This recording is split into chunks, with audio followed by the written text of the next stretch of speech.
Hello, everyone. Good afternoon, and welcome to Sinsheimer Park here in beautiful San Luis Obispo, California. With temperatures in the high 70s, it's Game 30, and we welcome you to Sinsheimer Park for the 30th game of the 75th anniversary San Luis Obispo Blues season here in 2021. Today, the Blues take on the Riptide from Orange County. Fourth meeting between these two teams this season. So far in three matchups, the Riptide have taken 2 of 3, and we'll be looking to get some revenge on the Blues. Last time the Riptide were here in Sinsheimer Park, they fell by the score of 7-6, losing in the bottom of the ninth. Who could forget the walk-off double by Justin Trimble? It's Game 30. Blues come in with their record of 19-10, and they welcome the Riptide with their record of 16-11. The situation in the South, Blues currently sit in third place in the CCL South with their record in conference at 9-8. They're half a game behind Santa Barbara and 2 games out of first place behind the Arroyo Seco Saints, who they lost to last night and will be here tomorrow at 1 p.m. Orange County stands in fifth place at 8-9 in conference, 1 game behind SLO for third.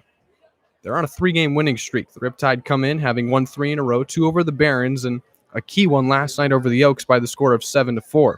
They are still 5-5 in their last 10 games, and last time playing SLO, well, we just mentioned it. They blew a 1-run lead in the bottom of the ninth, losing 7-6, and we'll look to get revenge today. Over this 3-game winning streak for Orange County, they're averaging 8 runs per game on 12 hits. Pitching has also locked down opposing bats, and we'll be looking to do the same against the Blues lineup that, if you were with us yesterday, we had to mention that, unfortunately, a good number of Blues players, key players, are forced to quarantine as a COVID safety precaution. It was a crazy last 48 hours for the Blues, having lost back-to-back games, missing some key pieces, players being forced to fill in not unfamiliar roles, but more prominent roles. Coming off of back-to-back losses to the Foresters and Saints, the Blues were tied 2-2 last night in the top of the 6th when 2 costly errors were committed by Ward and Clarkson, allowing a run to score. Saints would take the lead and not look back, winning 5-3 over San Luis Obispo. So far, this lineup for the Blues has produced 7 runs on 15 hits in 2 games. It's not bad at all, but the pitching has allowed 16 runs on 19 hits. And it'll be up to the starter today, Heston Toll, to shut down an Orange County offense that, as mentioned earlier, is playing extremely well during this 3-game winning streak. Toll comes in with his record of 1-2. He'll take the mound with his 3.64 ERA. 12 1/3 innings pitched, 15 Ks to his credit, 2 walks, 15 hits given up this season, 9 of which were against Orange County. This will be his second start against the Riptide. His last start, Heston picked up the loss in a 5-inning start, 2 earned runs on 4 hits against the Foresters, also struck out 4 in that game. But his previous start against Orange County, also picking up the loss. 3 1/3 innings pitched in that one, gave up 3 earned runs on 9 total hits.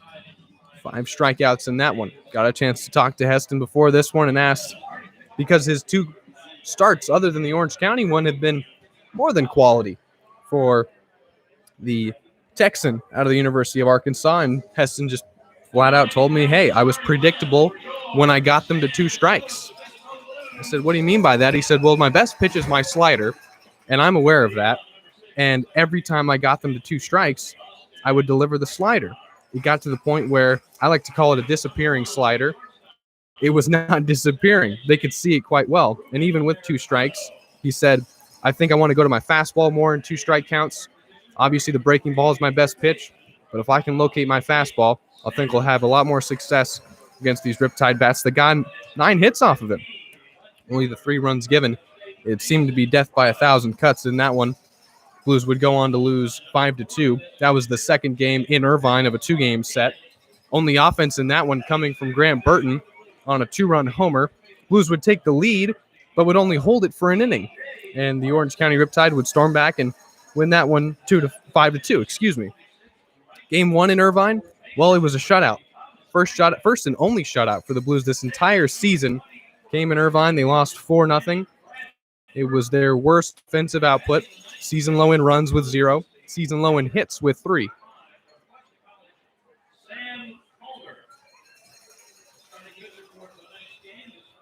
So it is a matchup of the Blues and Riptide for the 4th time this season. First 2 did not go the Blues' way. Riptide have held the Blues to their season lows in offensive numbers. And in their most recent win, back on July 8th, 7-6, they had to come back to do so. Led 5-0 early, trailed 6-5 late in that ball game, and would eventually win on a Justin Trimble walk-off 2-run double, 7-6. We're moments away from first pitch. This game is indeed starting on time, and I will momentarily step aside for our national anthem and be right back with you after the rendition.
And with that, we're ready for baseball. Blues and Riptide for the fourth time this year. Game 30 of the Blues season, coming in with their record of 19-10. Needing to get back on a win streak.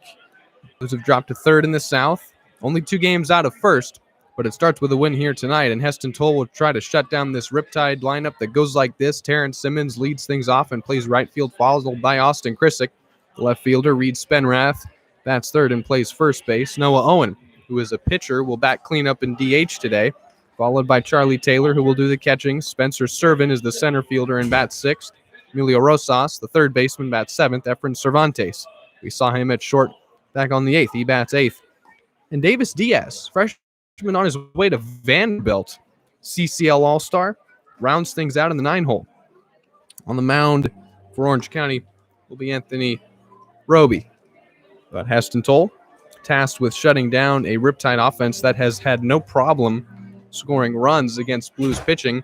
It'll be up to Heston, who we expect at most to maybe go 4 innings tonight. Heston, of course, a CCL All-Star, pitched an inning in the showcase game. Did not get taxed in his inning, set them down 1-2-3.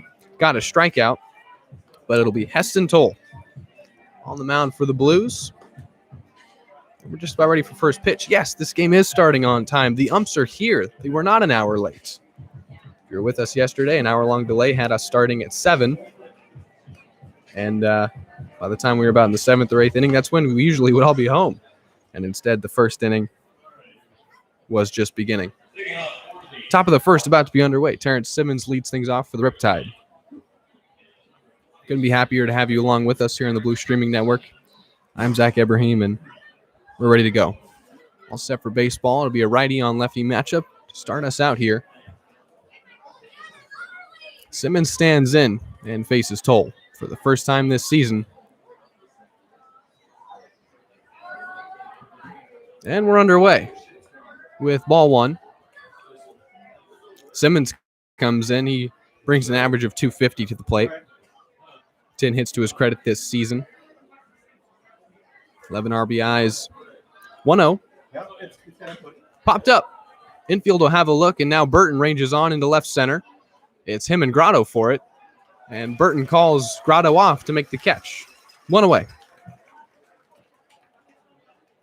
Saw Grant Burton, who, we'll mention it, he has struggled with the bat, but has made some nice plays out in center, filling in for Ryan Cermak. Made 2 of which last night that robbed hits. 1 of which would have been extra bases.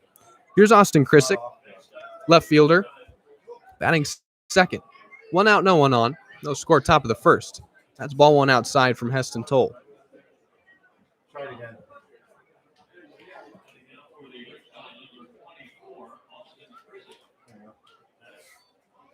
1-0.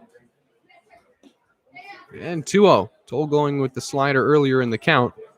Mentioned that he wants to control his fastball a bit better. The slider, even though it's his best pitch, it's what the Riptide got the majority of their 9 hits off of him against. Here's a 2-0. Here's a fastball. It's in there for strike 1. Toll, I can personally say, one of the nicer men I've talked to. 2-1, fouled off. Heston's an absolute gentleman, was very gracious with his time.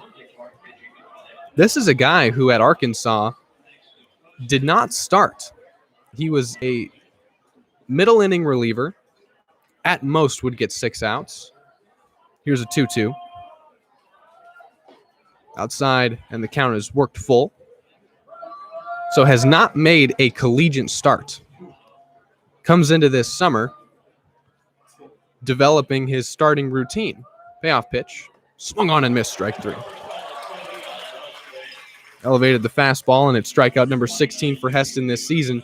And Heston telling me, hey, I came to the Blues because I wanted to get reps as a starter before I go back to Arkansas, where they've informed me in his exit meeting, he said, they told me that they want to start me next year. So he'll come back to Arkansas and be thrust into a starting role, getting good reps on the mound, starting games here with San Luis Obispo. Delivers ball 1 to Reed Spenrath. There's 2 outs and no one on. No scores. We're just underway in the top of the first. 1-0. Grounded up the middle, and it'll be a base hit. So Spenrath singles, and it's the first hit and base runner for Orange County, bringing Noah Owen to the plate. Cleanup hitting DH, who can also pitch.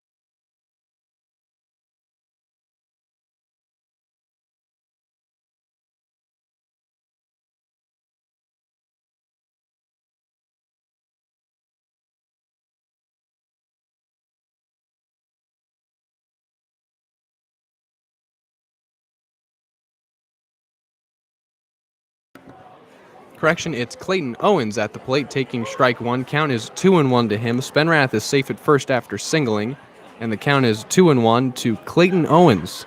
It is not Noah Owen, it's Clayton Owens. Clayton not on Orange County's roster, which is where I was mistaken, but yet he stands in. 2-1 the count. He's the cleat-up hitting DH. He's number 3, and he'll smoke one to right, and it's 2-2 as it was foul.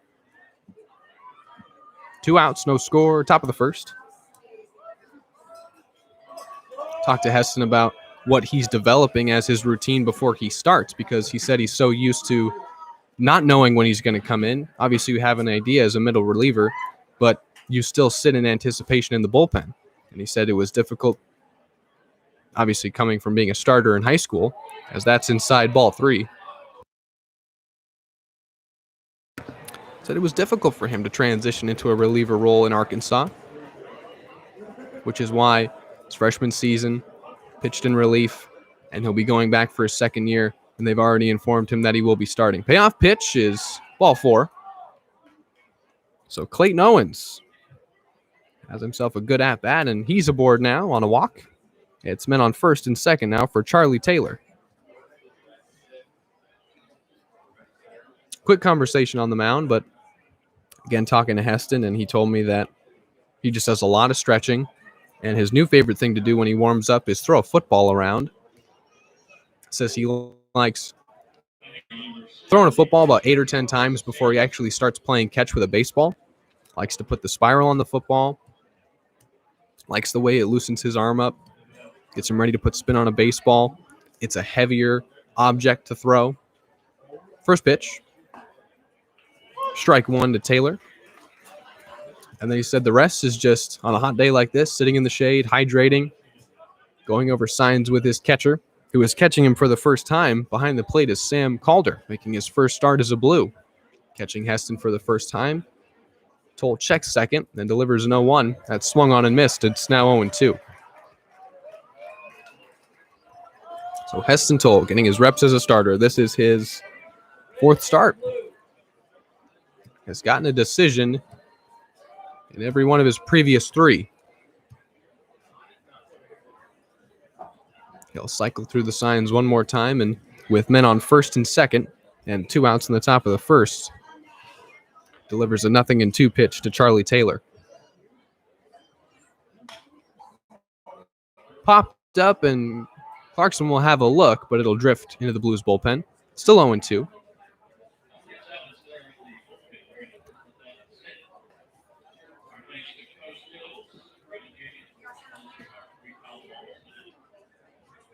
Interestingly about this Orange County lineup, there are guys in there that we have seen in victories the Riptide have had over the Blues that contributed. And Kyle Booker, Eric Bajani, not in the lineup today, both of which are also all-stars.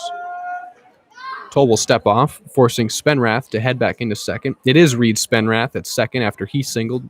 Clayton Owens, who walked, is at first. And the count is still 0-2 to Charlie Taylor. Got him swinging. That'll end the Orange County top of the first. Toll collects strikeouts 16 and 17, allows a base hit and his third walk of this season, but holds the Riptide scoreless and will head to the Blues' home half of the first. And this is the lineup facing Anthony Roby. Austin Kretschmar leads things off, and Ruben Mercado bats second. Those two men have swapped places in the lineup. Kretschmar playing second and Mercado at short, followed by Tate Samuelson, who's hitting in the 3-hole, and of course manning third base, followed by Mason Grotto, the cleanup man who's in left today. Vince Martinez bats fifth and DHs. TJ Clarkson bats sixth and mans first base. Thomas Trinket getting the start in right today. Grant Burton, who we've already seen make a play in center, and newly acquired Sam Calder getting his first start as a Blue and doing the catching today. Bats ninth. Anthony Robbie. This is his 10th appearance. This will be his 6th start. His last outing on the mound was just a couple days ago. Got 3 outs and picked up a save in a 7-6 win over the Academy Barons. For Robbie, he's a sophomore at Texas State University. Comes in with his record of 1-1. Sub-2 ERA, 1.92s to be specific. 28 full innings pitched for him, 34 strikeouts. That's up there in the CCL. 13 walks and 22 hits surrendered. His last 2 outings, he's only gotten 3 outs, but were very effective, not allowing a man to reach. His last start, he went 7 full, only gave up 2 hits and no earned runs, struck out 10 in a 9-0 victory against the Conejo Oaks. We'll be looking down to shut down a Blues offense that hasn't had much trouble producing, especially early in ball games. Led 2-0 in their last game in Santa Barbara. Led 2-0 last night after 1, but have struggled to hold on to leads late in ball games.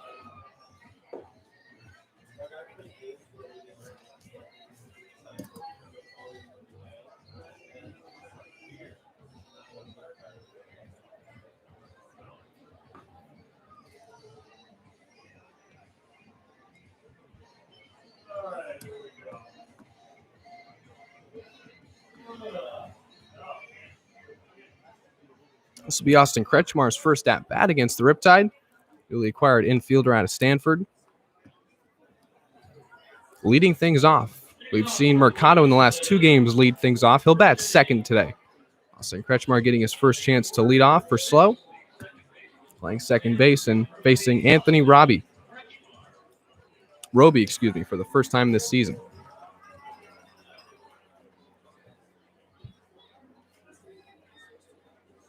Righty on righty to get us started in the home half of the first. No score. Ball 1. So curious to see how deep Roby will go in this game.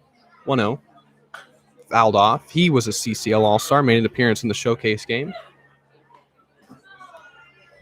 1-1 count. But a guy who pitched on the 11th, pitched on the 14th in the showcase game, pitched the next day, picked up a save. Here's a 1-1. Low ball 2. Pitch count not high in any outing, but his last 2 outings, he's picked up 2 saves. Previously, 2 starts on 5 days rest.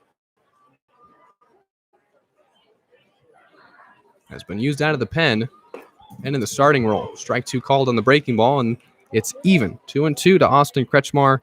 Just underway in the bottom of the first. No score, no one on, no one out.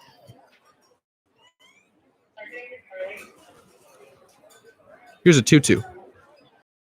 Missed. First strikeout. And Kretschmar down. Bringing Mercado to the plate with no one on and 1 out.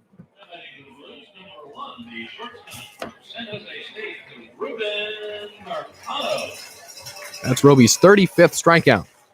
Starts his day with a K. Bringing Mercado to the plate, who led off a ball game for the first time this entire season in Orange County in that 5-2 loss. On the season, Mercado against Orange County just 1 for 5. Sends one flared out to right, and it'll drop in foul ground. It's 0-1.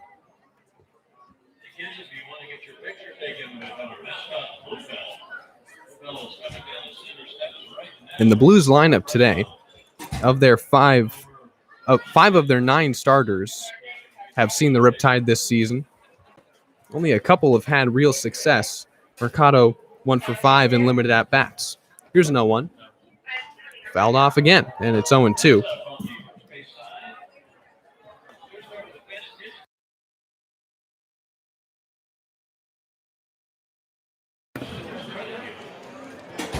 One out, bottom of the first, no score. Nothing in 2 pitch on its way from Robbie to Mercado.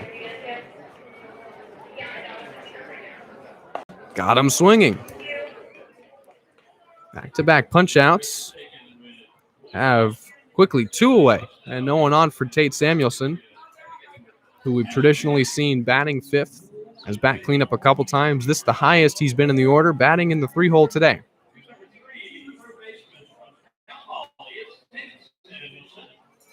In that first game against the Riptide, that 4-0 shutout, the Blues only had 3 hits. Samuelson had 2, and on the season he's 4 for 11 against the Riptide, grounding that one to Rosas at third. It gets by him. It's an E5, and Samuelson reaches.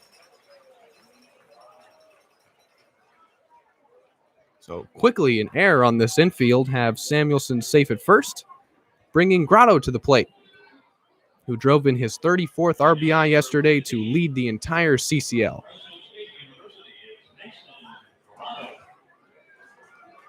We've been waiting all year. Grotto has been top 3 the entire season in the Ribby category, finally passing Quentin Hall of the Potters for first place. First pitch is ball 1. So Samuelson reaches. Grotto, the only Blue that's had real success. 5 for 12, 3 RBIs, a homer against Orange County. That came in the 7-6 win back on the 8th, and a walk as well. Grotto homered for the 3rd time just a couple days ago. Takes inside, ball 2.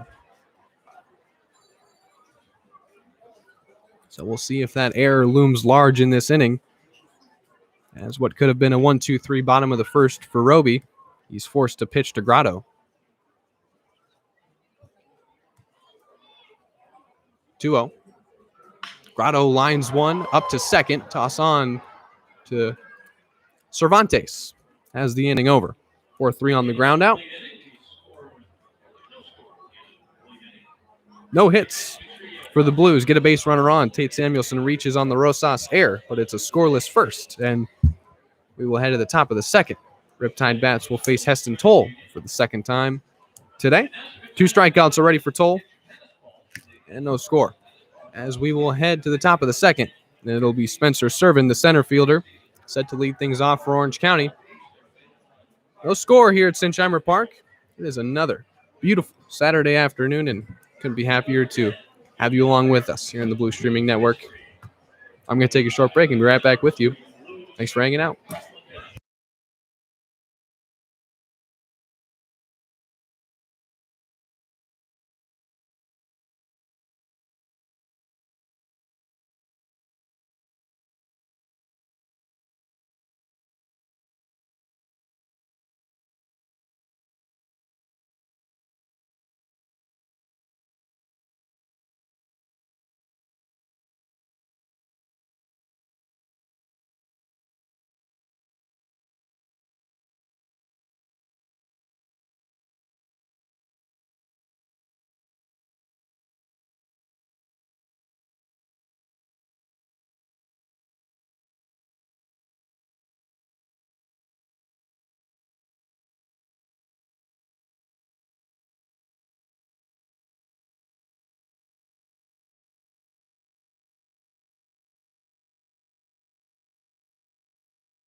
Quickly fouled off. First pitch from Toll to Servin, and it's 0-1.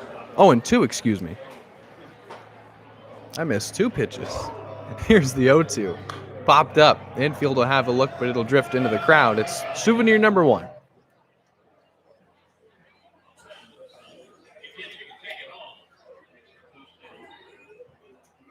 Quickly 0-2 on Spencer Servin. Top of the second underway. No outs, no one on, no score.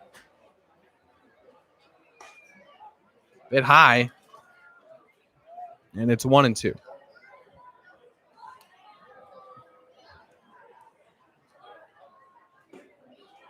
And now it's 2-2.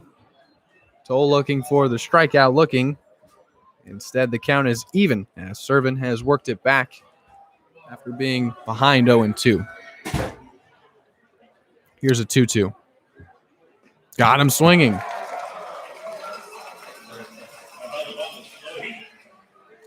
That's 5 total strikeouts, all swinging in this ball game. Toll collects his third, and it's strikeout 18 for him on the season. Had a scoreless top of the first. Gave up a hit to Spenrath, then walked Clayton Owens, but struck out Taylor to end the inning. Strikes out Servin to start the second inning. 1 away for Emilio Rosas. Committed an error in that bottom of the first. Breaking ball in there for strike 1. So Toll, we're already seeing him pitch backwards a little bit, and he did hint that that might be the case against a Riptide team that got 9 hits off of him in his last start against them. Here's the 0-1, way inside, and it's taken for ball 1. We've seen pitchers attack the Blues that way, off-speed stuff early, then change velocities and rev it up to 90-something with 2 strikes.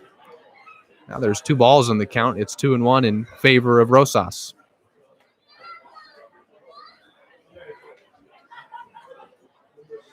Emilio with the average at 259. 2-1. Swung on and hit out to right. That one is carrying, but caught by Trinka. And there's 2 away.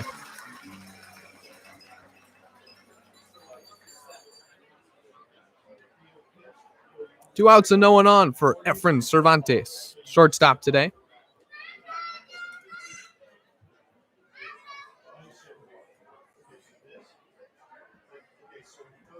Cervantes with the lowest average of any Riptide player at 190 in his limited at-bats.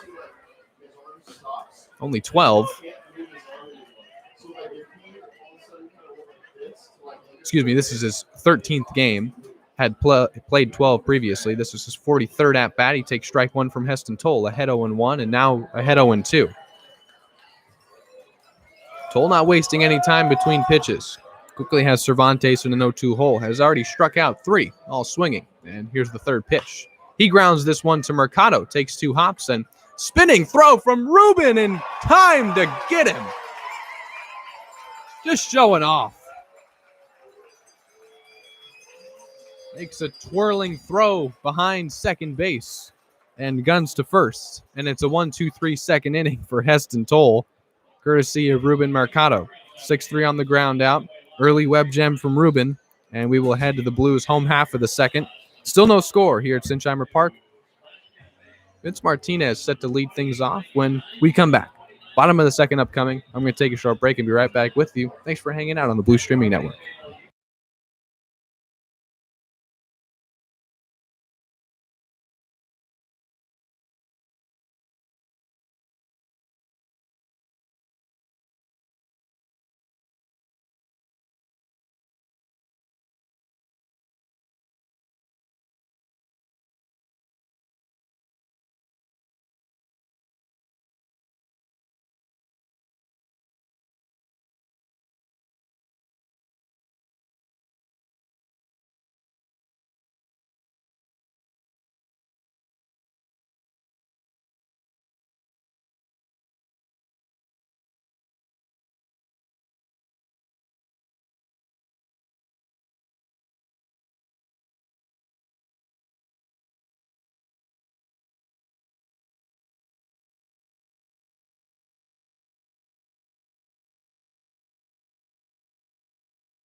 Bottom of the second upcoming. Second inning of work for Anthony Roby. For Roby, the most hits he's given up in a start, and he actually picked up the win in it. It was a 9-6 victory. He went 5 full against the Arroyo Seco Saints, gave up 8 hits in that one. Only 2 earned runs to his credit. Picking up the victory, picked up a loss back on the 26th against the Foresters. Gave up 6 in that one. Other than those 2 games in which he gave up 6 hits and 8 hits, one he got the loss, one he got the win, he hasn't given up more than 2 hits other than those 2 starts. Been extremely effective, used out of the pen and starting. Had himself 2 strikeouts in the bottom of the first. Runner that reached was Tate Samuelson. Reached on an E5. Faces Vince Martinez to lead off the home half of the second. Still no score at Sinsheimer Park. 4th time between the Riptide and Blues this season. 2nd time here at Sinsheimer. Strike 1.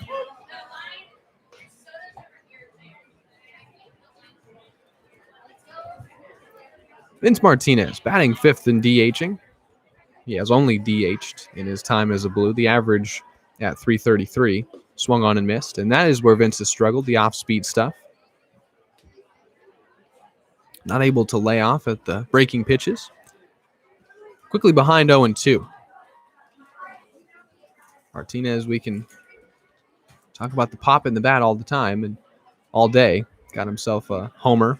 Has a triple, couple doubles. Grounds this one to Cervantes at short. Fielded cleanly and throw on to first. 1 gone.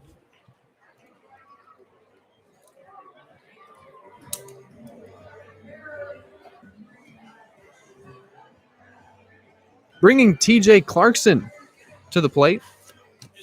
TJ, who has not seen a lot to swing at recently. TJ now leads the team in walks with 17. He got 2 more last night. He's got 6 walks in the last 2 games, and that's quickly ball 1 in the dirt.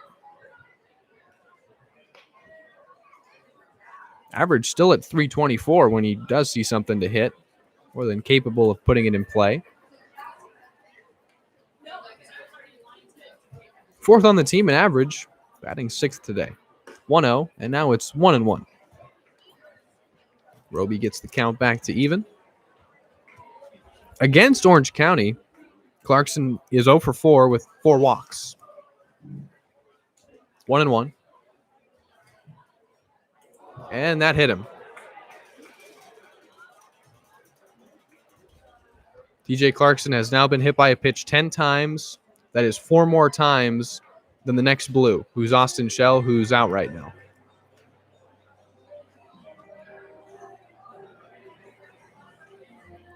Still no hits for the Blues. They've only reached on an error, and now Clarkson's been hit by a pitch. Bringing Thomas Trinket to the plate. 1 man on and 1 out. Still no score. Bottom of the second.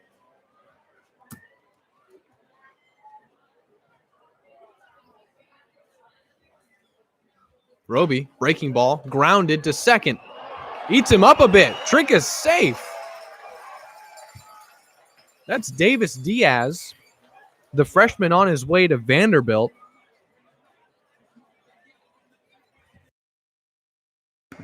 And it's already the second error on this infield.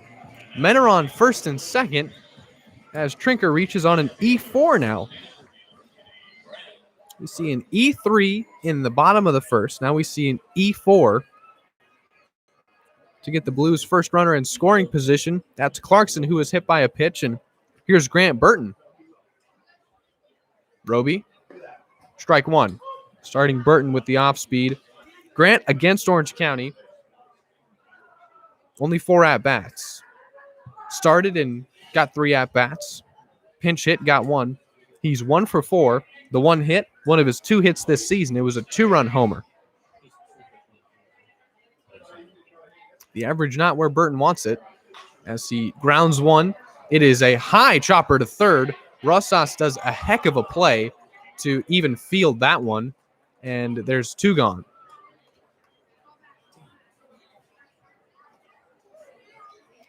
That looked like it was going to be a really tough play for Rosas to make, especially given the fact that he's already committed an error in this one, but he'll get the out at second, and Burton is safe as he reaches on a fielder's choice.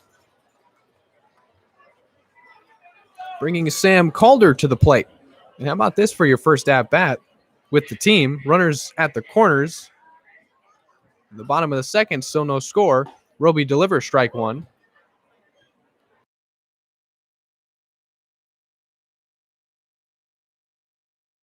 Blues have gone hit by a pitch, E4, and now Burton is safe at first with a fielder's choice, on a fielder's choice. 0-1 the count to Calder. Swung on and missed. Burton's going to take off and steal second. Count is 0-2. On the newly acquired catcher, having to fill that void, Calder is. He's on his way to Cuesta College, so Bob Miller knew where to find him.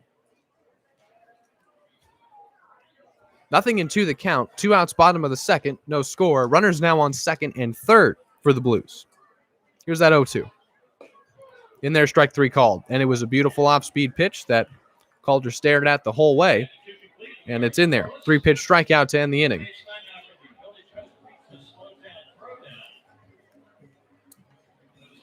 Blues still without a hit. Have gotten 3 runners on. 2 via the air. 1 hit by a pitch and 1 reaching on a fielder's choice. Still no score as we will head to the top of the third.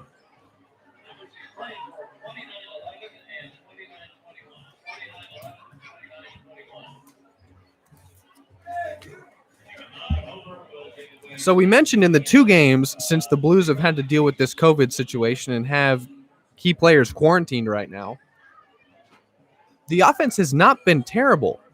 It's doable. It's workable. 15 hits, 7 runs. It really isn't bad if your pitching is able to hold up. But again, it's been the back end of this bullpen that no doubt has been taxed, and we understand that. High reps with limited rest. 16 runs allowed on 19 hits. Just the past 2 losses. Coming into this one against Orange County, Heston Toll, giving everything he's got to the Riptide and also looking for some revenge. They've handed him a loss this season already.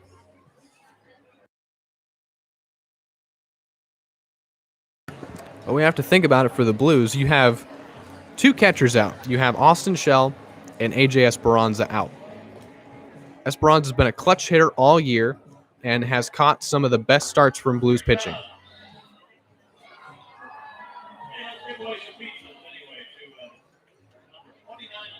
So you don't have Esperanza, who has 2 go-ahead hits this season and has an average over 350. You have Shell, who's top 3 on your team in RBIs and average, has been your catcher primarily ever since Johnny Bloom went down, which was in Irvine. So Johnny's still injured after he fouled the ball off his shin. You're missing your starting center fielder in Ryan Cermak. Burton's forced to fill in there, and his bat has struggled. Top of the third underway. Strike 1 to Davis Diaz. Committed an error in the last inning. Toll dealing still.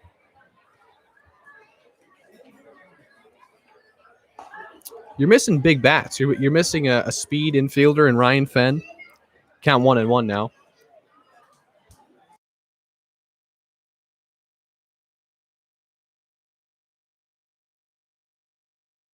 One. Outside, ball 2.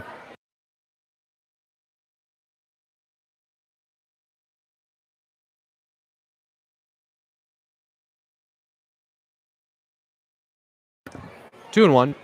Swung on and missed, strike 2. But you're missing 3 guys that could start. You really are. 4, excuse me.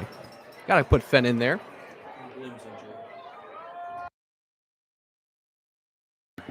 2 balls and 2 strikes to Davis Diaz.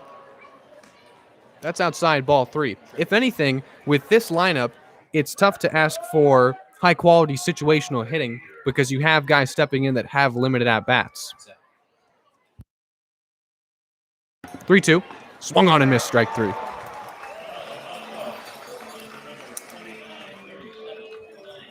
Also missing is Justin Trimble, the man who hit the walk-off against Riptide. He's also been a clutch hitter. He's got 2 go-ahead hits this season. You're missing guys that, in big situations, have given you at-bats that have won you games. That's missing right now. Offense has still been able to produce, but not enough to pick up victories. Ball 1 to Terrence Simmons. As we work our way back to the top of this Orange County lineup, still no score. It's 0-0 in the top of the third.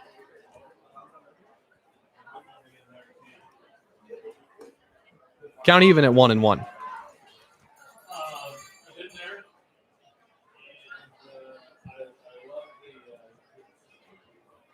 So there's no doubt it hurts to be without those guys, as that one is lined up into center. Mercado sliding and trying to at least stop it from heading into the outfield, but it's a base hit for Simmons and the second hit of the day for the Riptide.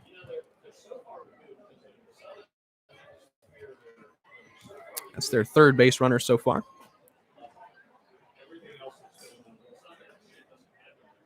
So Toll on the season has given up 17 hits. 11 are against Orange County. And again, none of these have been extra base hits, really. Even in his last start, in which he gave up 9 to Orange County, they were mostly all singles.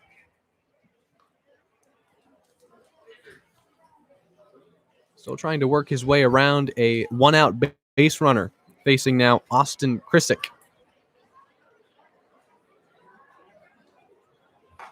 Outside, ball 1.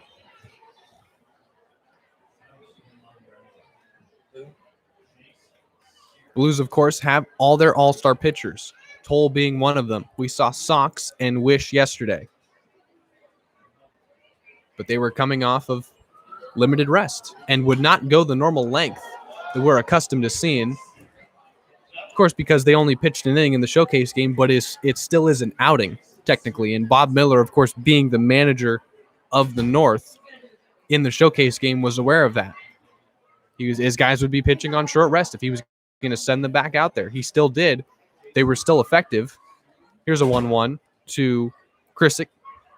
First, he'll throw over to first to check on Simmons. He's safe. Still no score. Top of the third. Krisick at the plate. He's already 0 for 1 with a strikeout. So you have all your pitchers. But again, there's been minimal rest. 1-1. Outside, ball 2.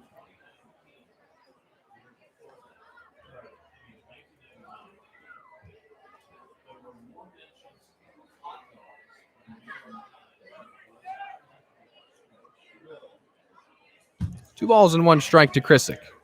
Runner on first is Simmons. Got the second hit of the day for Orange County. 1 out, top of the third. Way outside, gets away. Simmons will take second. Looked like a pitch out there, and Calder might try to throw to first or throw to second if Simmons tried to steal. Ball gets to the backstop, and he'll take second anyway, so he's in scoring position now. The count is 3-1 on Krisick, and there's still only 1 out in the top of the third. Blues have been able to get the lead early in their last 2 losses, but have not been able to hang on. Situational hitting and pitching has hurt them down the stretch. The lack of it. 3-1. Ball 4.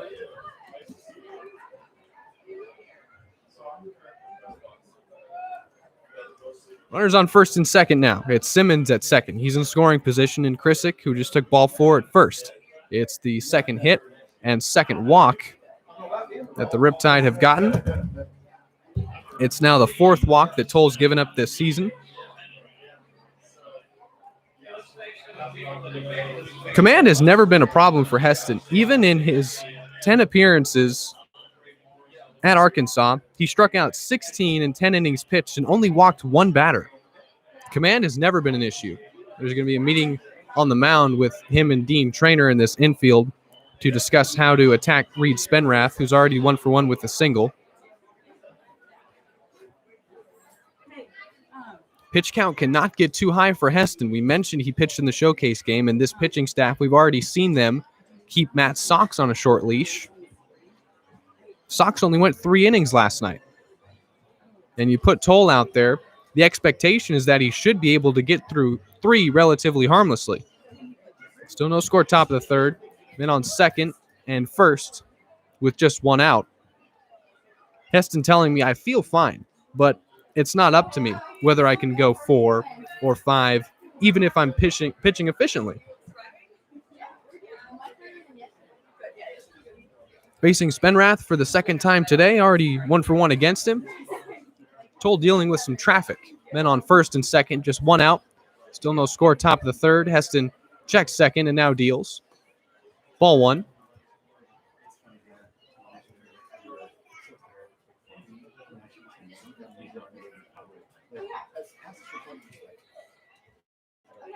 Toll walk a batter against Orange County. Here's a 1-0. In his first start, I mean. He's behind 2-0 on Spenrath. And we're seeing him motion to Calder here.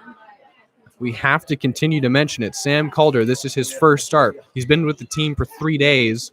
He's catching Toll for the first time. He met him a couple days ago. Here's a 2-0. Fouled off to the left side.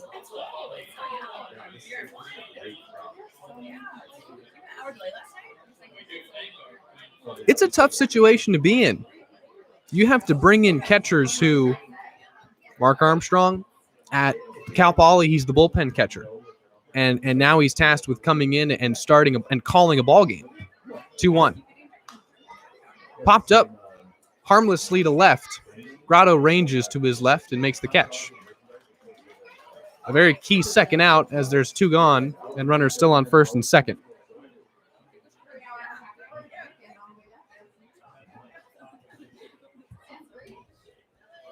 Bringing Clayton Owens to the plate, walked his first time up. Cleanup hitting DH has ducks on the pond. Men on first and second, still no score, top of the third, and Toll looking to keep it that way. Facing Owens for the second time today.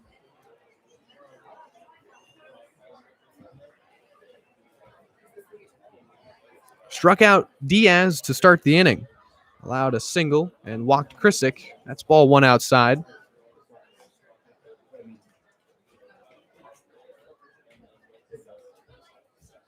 Toll has yet to start a batter with a first pitch strike this inning. 1-0. Sent out to right. That is a moonshot. Clarkson and Trinka there for the catch. Inning over. Riptide threatened with men on first and second and just one out. Back-to-back flyouts have the side retired for Heston Toll. He has gone through 3 scoreless. Pitch count not too high. And we'll see if he'll be out for a 4th inning of work. But it'll be the Blues bats coming up in the bottom of the third. Still trying to scratch. Still looking for that first base hit. Have gotten 4 base runners, 2 via errors. 1 man hit by a pitch, and Burton reached on a fielder's choice. We'll work our way back to the top of the lineup. And they'll face Anthony Roby for the 3rd time today. Still no score, and I'm going to take a short break. Be right back with you for the bottom of the third. Thanks for hanging out in the Blue Streaming Network.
Bottom of the third, about to be underway. Austin Kretschmar, who struck out to start the ball game.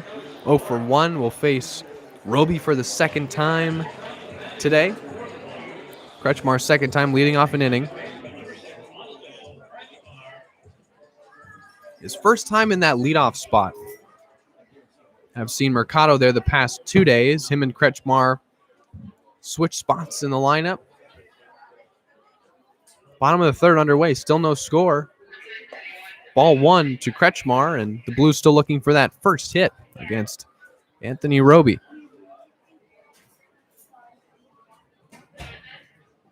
So far, both pitchers have matched each other. 1-0. And their strike called, and it's 1-1. So Heston has held the Riptide scoreless through 3. It's now going to be Roby's turn to try and do the same to the Blues. 1 ball and 1 strike. Roby will step off. Charlie Taylor doing the catching for the Riptide today. 1-1. Kretschmar fouls a breaking ball off, and it's 1-2. So Roby, a guy that can go the distance if needed. He's pitched 7 innings in a start this year. But we mentioned he pitched on the 11th, 14th, and 15th. All outings, just an inning. That's swung on and missed strike 3. It's in the dirt. Taylor will dig it out, gun to first, complete the strikeout. It's his 4th and the 2nd of Kretschmar, who's 0 for 2, bringing Mercado to the plate. 1 gone and no one on. Bottom of the 3rd still. So, again, curious to see how deep they expect him to go. It's just three innings in the past 6 days, but over different periods, all of them in relief. Coming in to start now is through 2 1/3, holding the Blues scoreless and hitless. Mercado takes in the dirt ball 1. Senior at San Jose State. Says he's never really hit in the 2-hole. Is so used to being at the very bottom of a lineup, 8 or 9, or at the very top in the leadoff spot. Fouls 1 off against the netting, and it's 1-1.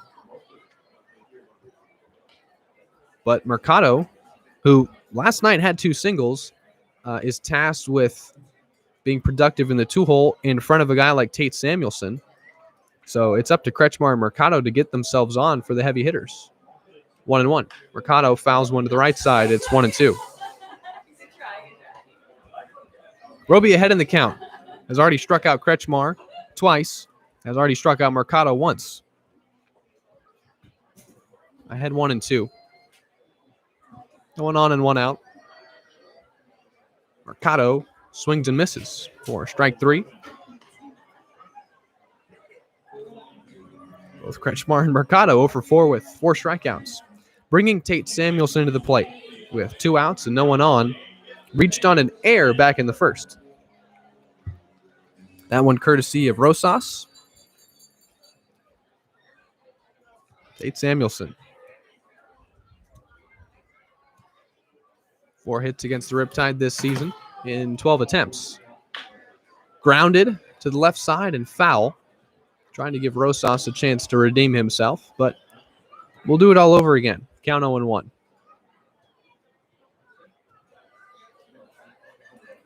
Tate's dad, Tim, perched over in front of our Beer 2 tent in right field behind the Blues dugout. Got himself an umbrella. Tim Samuelson was nice enough to provide our Wi-Fi and shade for myself in a game in Irvine in which neither were provided. Count is 0-2. That curveball took a nasty break at the end and was feathered into the strike zone. Quickly ahead 0-2 on the local third baseman out of Cal Poly San Luis Obispo. Here's the 0-2, and he popped that one up and out of play. That drifts beyond the fencing, and it's still 0-2.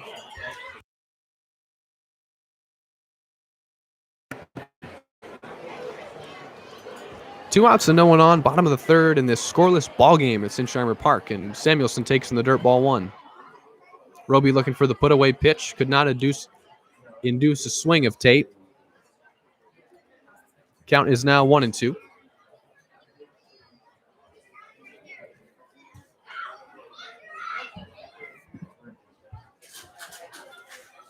One ball and 2 strikes. Samuelson takes high, ball 2, and has worked the count back to even.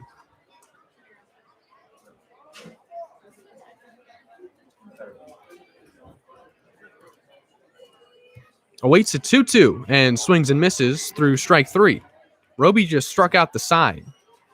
And it's a 1-2-3 bottom of the 3rd. Still a scoreless ball game as we'll head to the top of the 4th. Anthony Roby has 6 strikeouts. 5 swinging, 1 looking.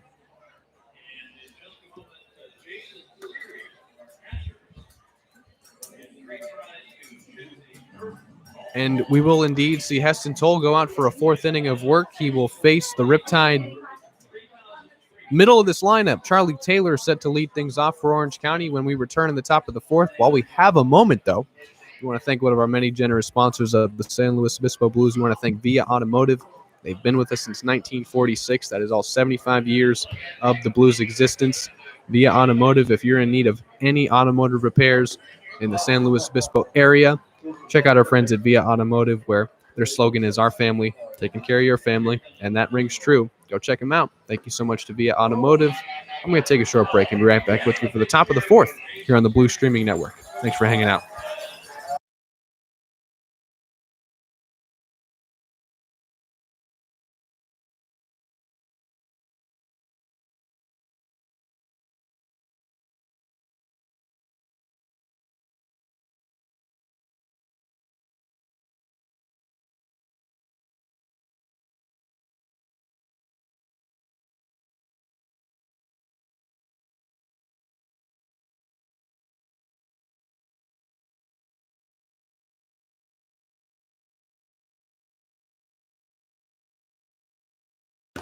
Top of the fourth underway.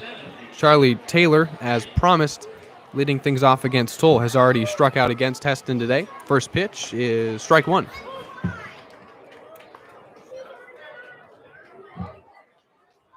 Toll's allowed 4 men to reach, 2 hits and 2 walks.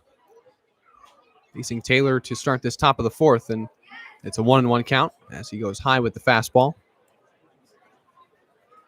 Toll still pitching backwards, starting batters with the off-speed pitch. 1-1. Popped up, and the infield will have a look. Samuelson calls for it, finds himself on the mound, and there's one away. Pop out to third, gets things started. Quickly one away for Spencer Servin. No one on and no score as we're in this top of the fourth. Toll has already gone as deep as he did in his last start against Orange County in this ball game.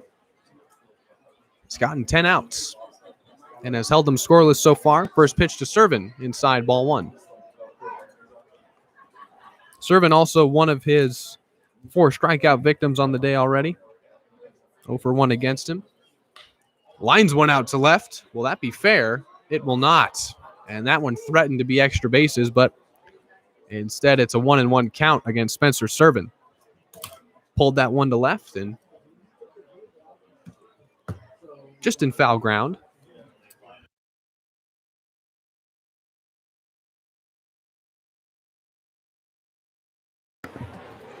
One ball and one strike. Still no score, top of the fourth. 1-1. Foul tipped away. That hit a couple things before it got to the netting, and it's 1-2. Toll has handled the bottom third of this lineup well so far. This is his second time through, and we'll see if it can hold true. Here's a 1-2. Ooh, looked like a good pitch. Fastball taken for ball 2, and Heston looks at the home plate umpire sideways. Count is even. Takes a deep breath and delivers the 2-2. Bounced that one to the plate, and now the count's full. Heston has been true to his word, going to the fastball with 2 strikes, but unable to paint it, or at least get the call on it so far. Here's a payoff pitch. Lined between Samuelson and Mercado. It's a base hit. Right in the 5-6 hole, and Servin is safe with a single. It's the third for the Riptide today.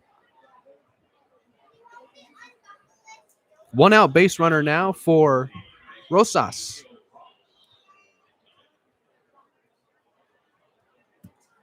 Rosas 0 for 1 has committed an error. Third hit of the day for Orange County. And they continue to single off of Heston Toll. Rosas 0 for 1 stands in. 1 man on and 1 out. Swung on and missed. Strike 1.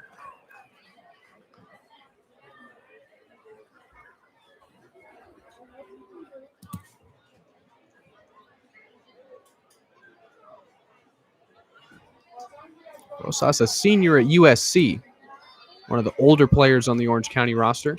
Throw over to first, checks on Servin, he's safe.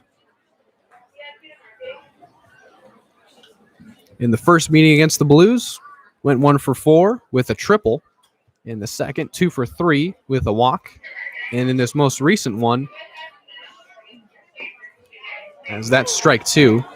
Back on the 8th, he went 2 for 5 with a double, drove in 2 runs. He's gotten a hit in every ballgame against the Blues this season. Without one today, and in the hole 0-2 against Heston Toll. Nothing in 2 pitch, and it dips away for ball 1. That time going with the slider.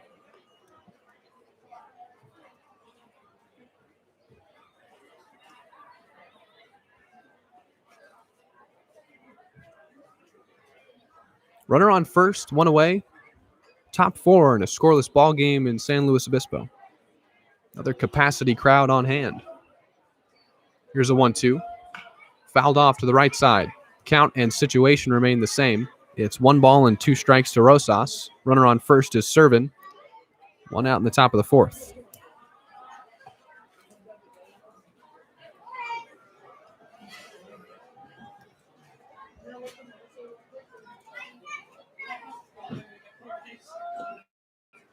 Gets away, and runner in Servin will take off for second. Think about 3, but will be in scoring position.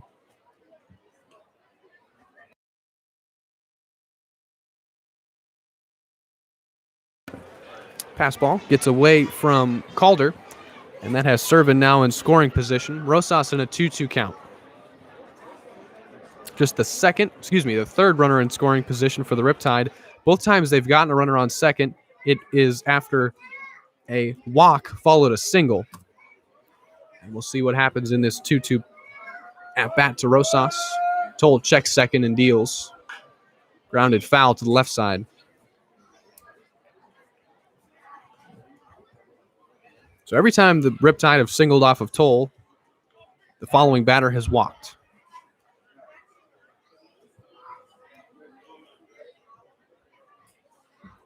Two balls and 2 strikes. Spencer Servin is at second after advancing on a pass ball. 2-2. Barely made contact and fouled it off. This has become a battle now.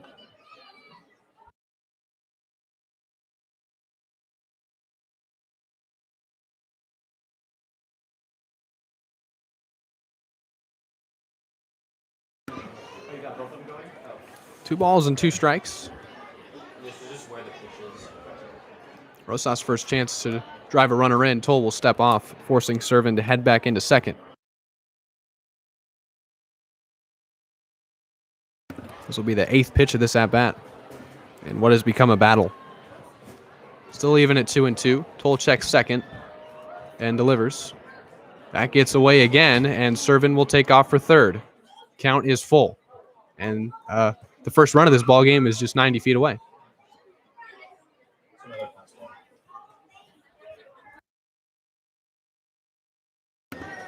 Second passed ball of this inning. Sam Calder making his first start for the Blues. First time catching Toll. 2 pitches have gotten by him. Both were taken for balls. Count is now full to Rosas. Servin singled with 1 out. Advanced to second on a pass ball. Now is at third, advancing on a second pass ball. And Rosas has worked the count full.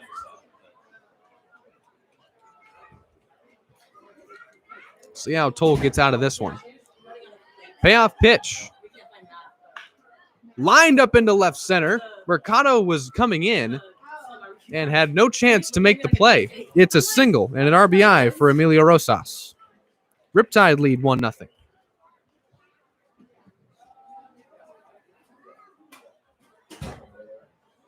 So this time a single is followed with an RBI single. Servin was at third after advancing to second and third on 2 passed balls. Here comes Bob Miller, and we're going to see a pitching change. The day is done for Heston Toll. He gave up 4 hits, only allowed 1 run, but of course the short lease after he pitched in the showcase game. And oddly enough, and this is just what a coincidence, he will go the same length in this ball game that he did his last start against the Riptide. 3 1/3. He'll allow 1 run to score. This time on 5 hits.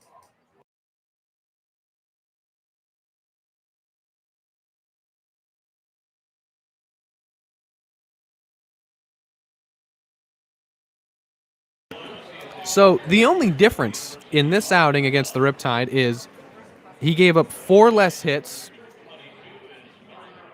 and struck out 1 less batter and only gave up 1 earned run as opposed to 3. But the Riptide continue to single off of Heston Toll.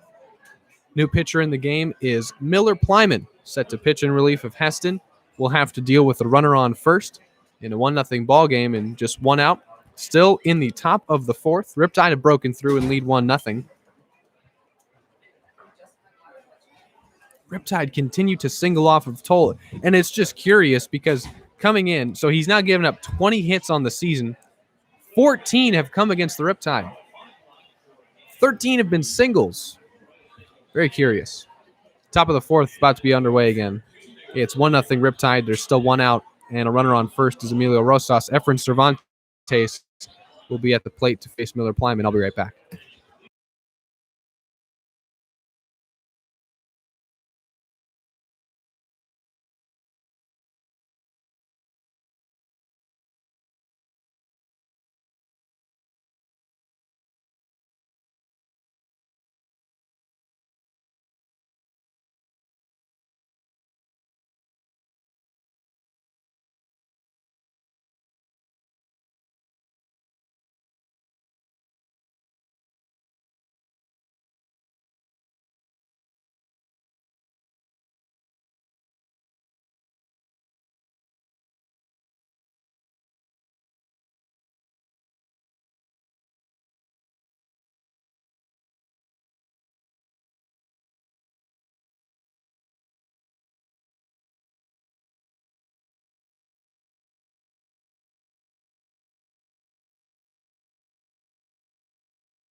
Miller Plyman newly inserted, facing Efren Cervantes. Runner on first is Emilio Rosas. He just singled in the first run of the game. For the Riptide, they lead 1-0.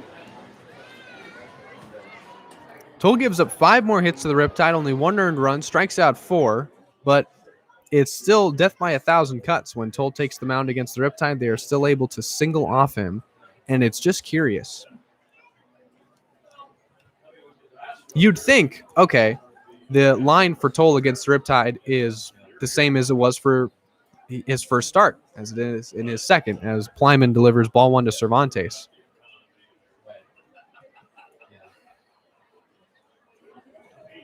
Five starters from Toll's first start against Orange County are not in the lineup.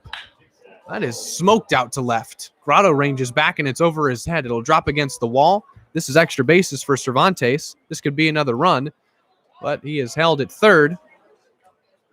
Rosas is at third after Cervantes doubles off of Plyman.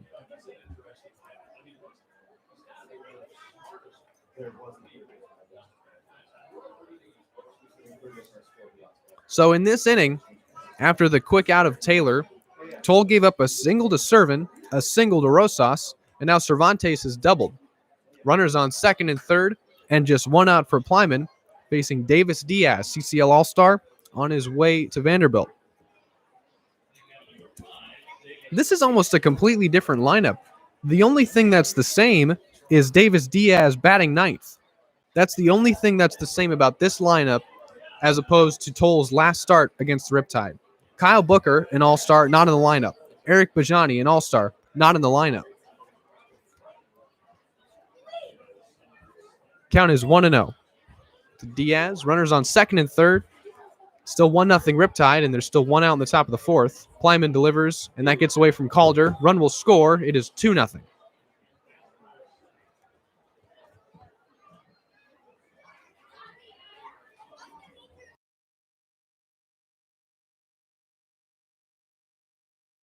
That is the third passed ball of this inning, and the Riptide lead 2-0. Cervantes, who doubled, is now at third, still 1 out, and 2-0 the count to Diaz. Sam Calder struggling to hold on to pitches that are in the dirt from Plyman. They're getting away, and a run is scored because of it. It's 2-0 now. Here's a 2-0. That's strike one.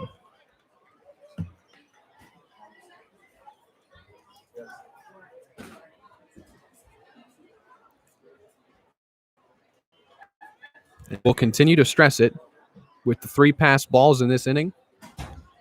Here's a 2-1. Grounded beyond the reach of Mercado, and it's 3-0. Mercado playing more in on the infield to try and hold a runner at third or go home with the ball that's hit to him, but he's in so much and so shallow that any weakly hit ground ball by him is going to be a base hit, and it is indeed a single and an RBI for Davis Diaz. It is 3-0 Riptide. Plyman gets Terrence Simmons to swing and miss through strike one. Now Diaz is at first. 4 straight hits for the Riptide have a 3-0 lead for Orange County. Still 1 out in the top of the 4th. And this is the earliest Miller Plyman's been deployed in a ball game all year. 0-1. Check swing, and that's strike 2.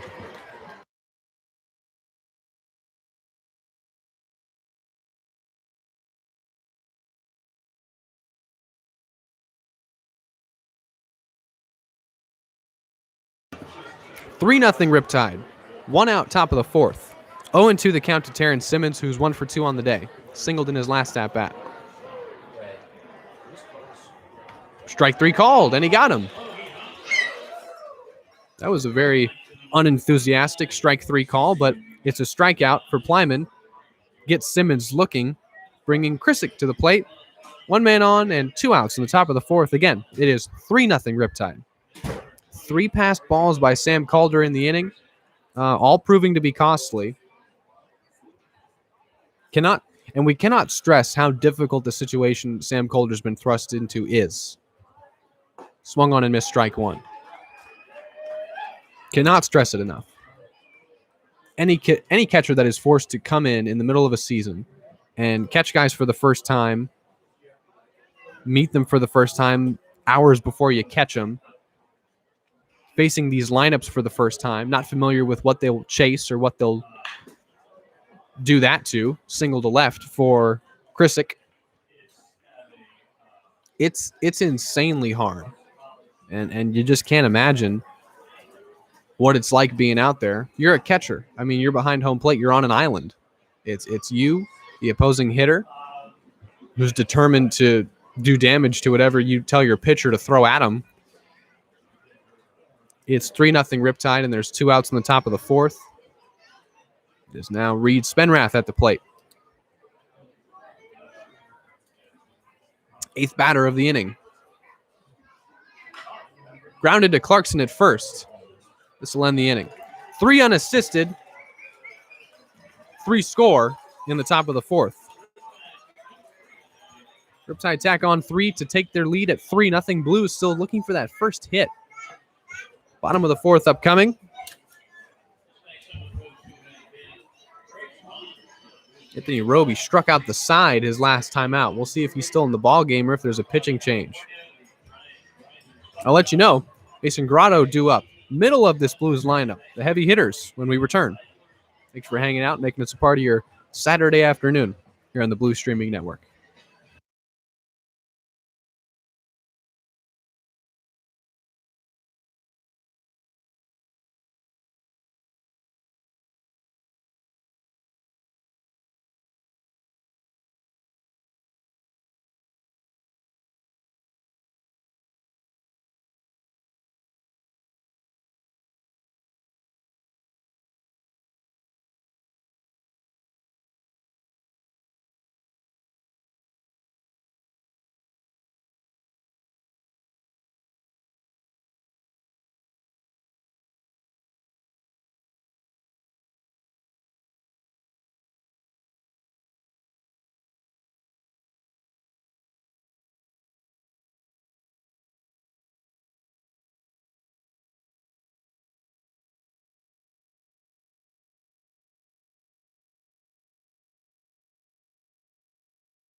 Blues trail 3-0. Riptide tack on 3 in the top of the fourth. We're in the home half of the fourth now.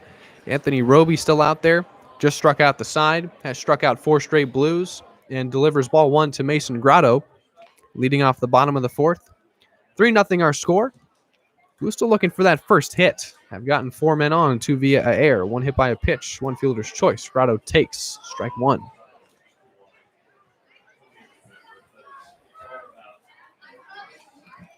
Well, it'll have to be in comeback fashion again. 1-1. Grotto takes outside ball 2.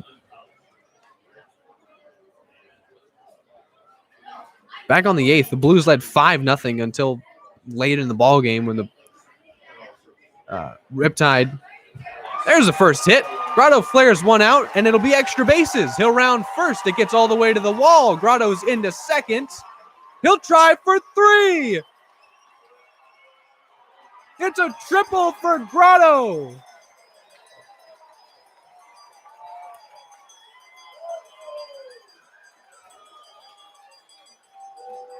Mason Grotto flares 1 out to right. It gets all the way to the wall, and using those wheels is safe at third base with his first triple of the season. How about that? Leading off the bottom of the fourth.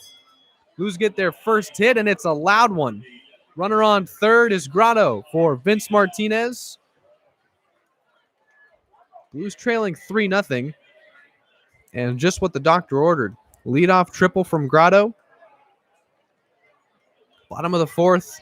Man on third. No one out for Martinez. First pitch to him. Strike 1.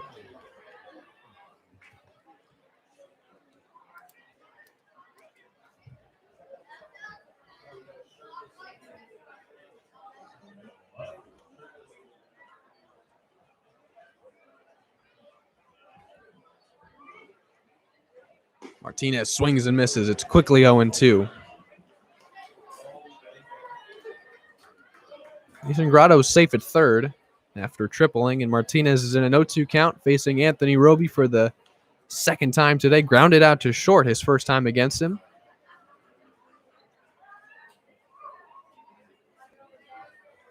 Nothing in 2 the count. No outs, bottom 4. Martinez checks his swing on a pitch in the dirt.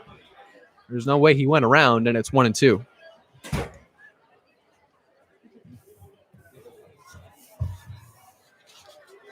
One ball and 2 strikes. Time called momentarily. They'll get Roby a new baseball. So the triple for Grotto, his first. And he's safe at third.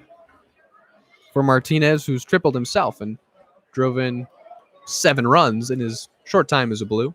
This is game 30. Can you believe we've made it this far? And Martinez has already made his mark on this season. Swung on and missed strike 3.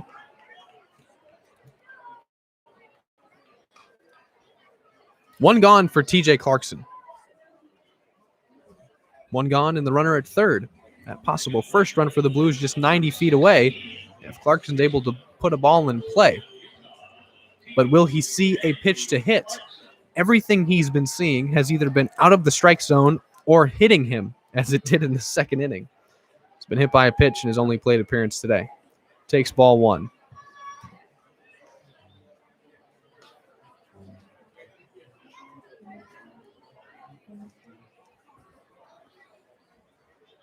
After Clarkson is Trinka. Grotto's at third after tripling to lead off the bottom of the fourth. It's 3-0 Riptide. 1-0. Clarkson takes strike 1.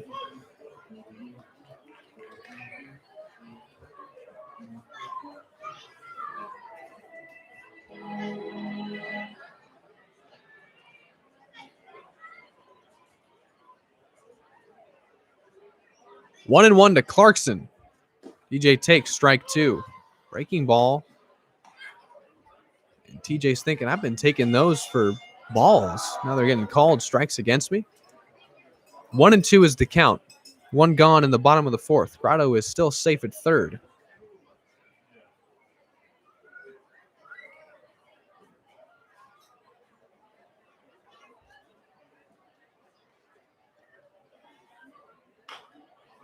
Reached out at that one. It's fair. Only play is to first. And it is the first run for the Blues. Man, that pitch was up and out of the zone, and TJ flared it to Rosas at third. And the run scores. It's 3-1. And an RBI for TJ Clarkson.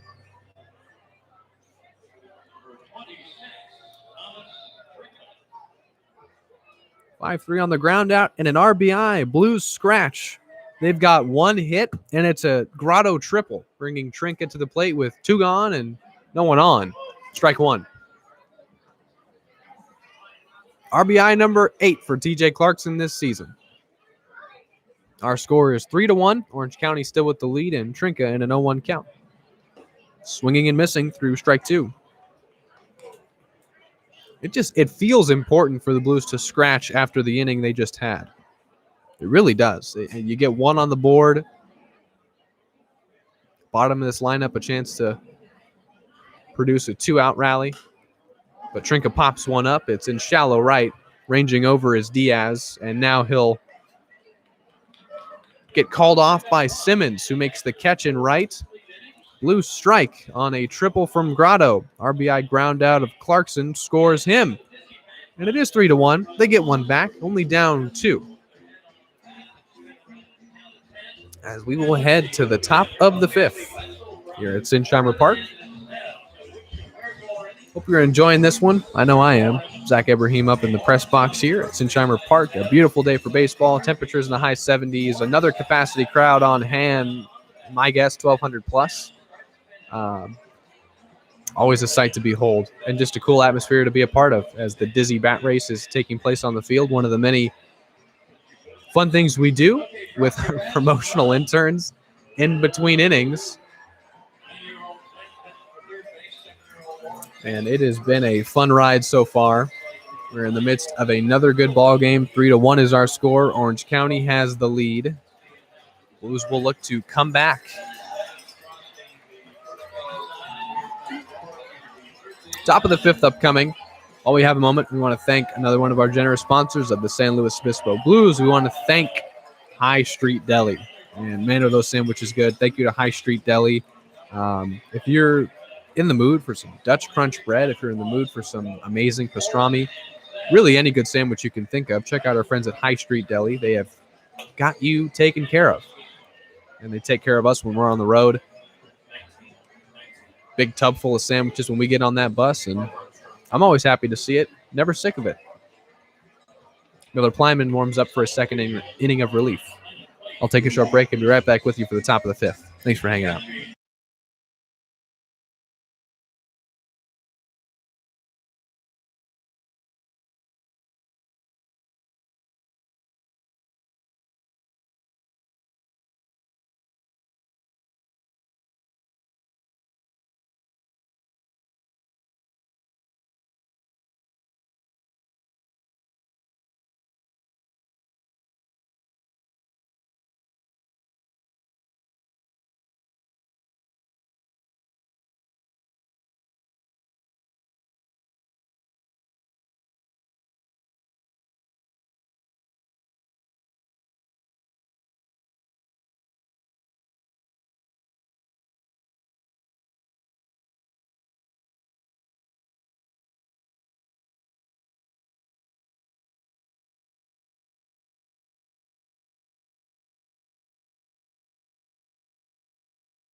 Top of the 5th, Plyman facing Clayton Owens to start things out here.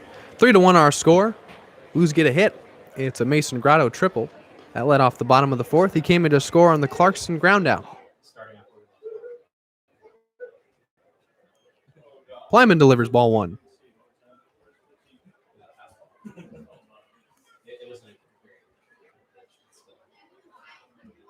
One-0 the count to Owens, who has walked and flown out to right so far. This will be his 3rd plate appearance. 1-0. Ball 2.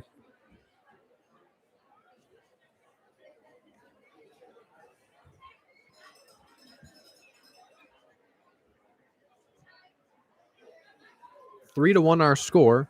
Riptide with the lead. That is ball 3. Well, Plyman's either not getting these calls or it's Calder behind the plate, and I hate to harp on him. It's just something I just thought of. New catcher in there, has not been catching a lot. This is just his first game. That's strike one. The way he's able to his pitches, and by him I mean Plyman. So Calder catches Toll for the first time this season. He catches Plyman for the first time this season. Not only is he calling a game for the Blues for the first time, he's catching these guys. That one's flared out to center. Burton takes a couple steps in front of him and makes the catch. There's one away. But you're forced to frame these guys' pitches that you've never caught before. You're not used to the movement on them, and that can lead to some balls and strikes calls that usually would go the Blues' way. But not being used to that movement and not being able to frame it the way an Austin Shell or an AJ Esperanza would, they can go down as balls. And you're not going to fool the home plate umpire as much. One gone for Charlie Taylor. Swung on and missed, strike one.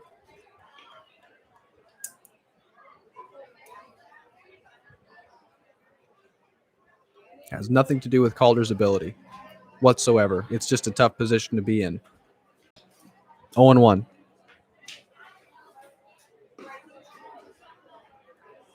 Ball one.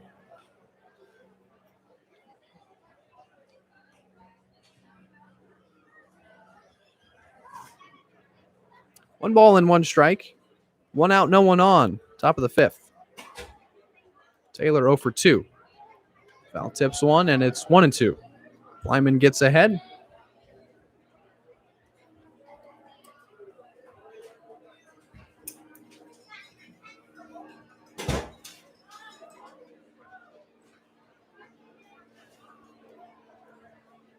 One ball and two strikes. Calder and Plyman will cycle through the signs one more time. Trying to set down Taylor for a third time today. Here's that 1-2. Foul tipped away. And we'll do it all over again. Counted situation remained the same. It's one ball and two strikes to Charlie Taylor. And one out. Top of the fifth. 3-1 still our score. Riptide lead. Here's that 1-2. Swung on and missed, strike three.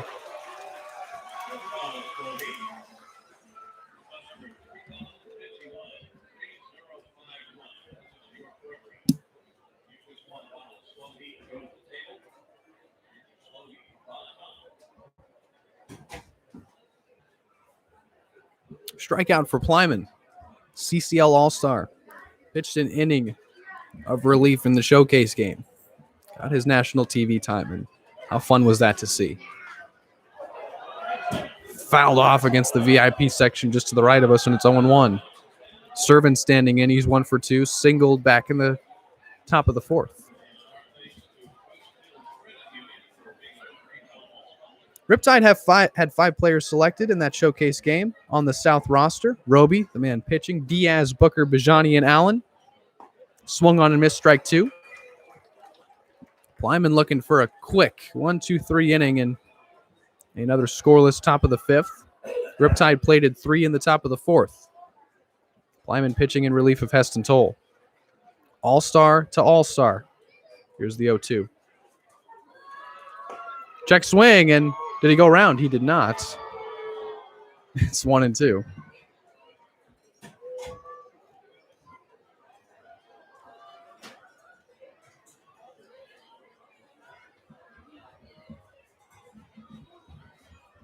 One ball and two strikes. Two gone, top five. High fly ball, drifting into foul ground and left. Samuelson on to make the catch. Tough play in foul territory. He makes it, and it is indeed a 1-2-3. Quick top of the fifth for Miller Plyman. We'll head to the home half of the fifth. And the Blues bats, who are looking to come back from a 3-1 deficit. Plated one in the bottom of the fourth. Grotto led things off with a triple. That made that easy. Clarkson had to put a ball in play to score him. He did. Tricka flew out to end the inning. Burton is set to lead things off when we come back. Bottom of the fifth, 3-1 our score. I'll take a short break and be right back with you. Thanks for hanging out and making the Blue Streaming Network a part of your Saturday afternoon. We do appreciate it.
Bottom of the fifth underway. Burton facing Roby for the second time today. Against him back in the bottom of the second, Burton reached on a fielder's choice.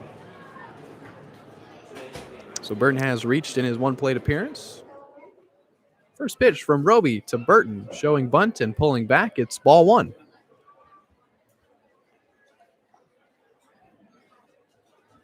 Burton, who only has 2 hits, both are homers, and you wonder what a base hit would do for Burton's confidence right now, especially leading off this bottom of the fifth.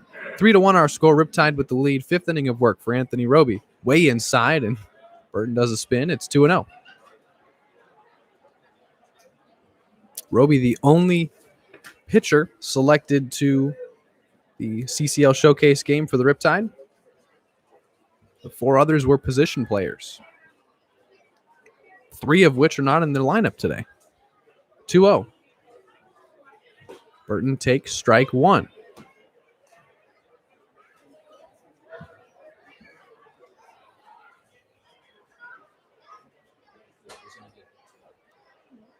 Bottom 5, it's a 2-1 coming, and Burton swings and misses. It's 2-2. Outfielder from Stanford has one of his 2 hits against the Riptide. 2-run homer. It was the only offense for the Blues in their 2-game set down in Irvine. They would hold that 2-0 lead for an inning. Here's a 2-2. Burton takes way inside. Sure looked like ball 3 to me. Counts full.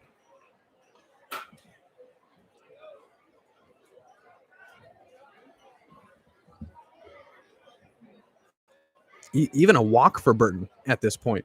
Got 1 this season. Payoff pitch. Grounded, up center. It's a base hit for Grant Burton. Max, you called it. Outstanding stuff. Grant Burton singles. Safe at first for Sam Calder. Oh, excuse me. There is a substitution. Mark Armstrong coming in for Sam Calder at catcher.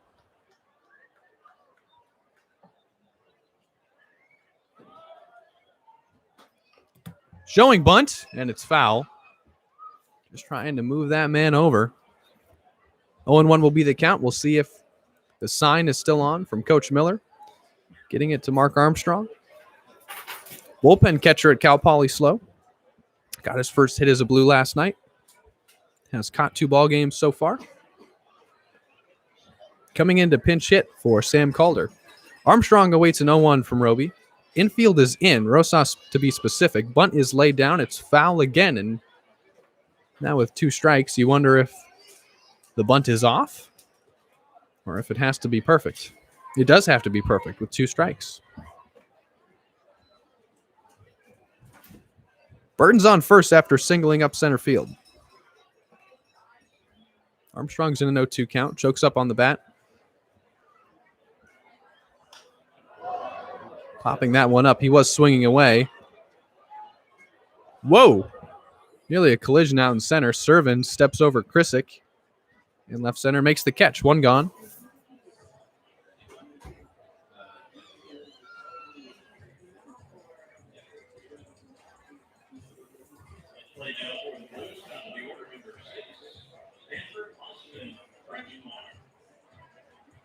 Here's Kretschmar, 0 for 2 with 2 strikeouts.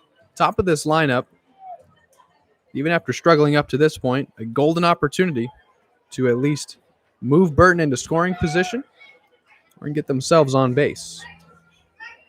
Roby delivers. Strike 1. Kretschmar gets the sign from Bob Miller. Stands in and the count's 0-1. 1 gone in the bottom of the 5th.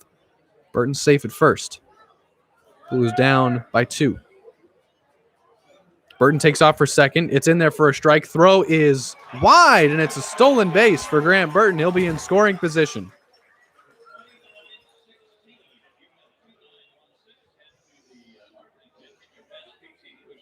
For Burton, that is his second stolen base this season. Stands in scoring position with Kretschmar in a 0-2 count.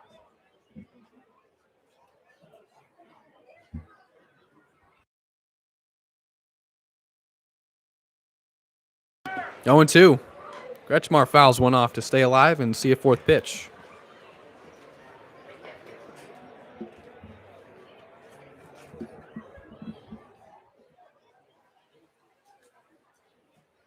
Nothing into the count.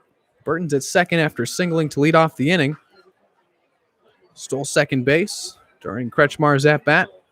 And here he is. Blues trail 3-1. Here's an 0-2, pitching him away. Outside, ball one.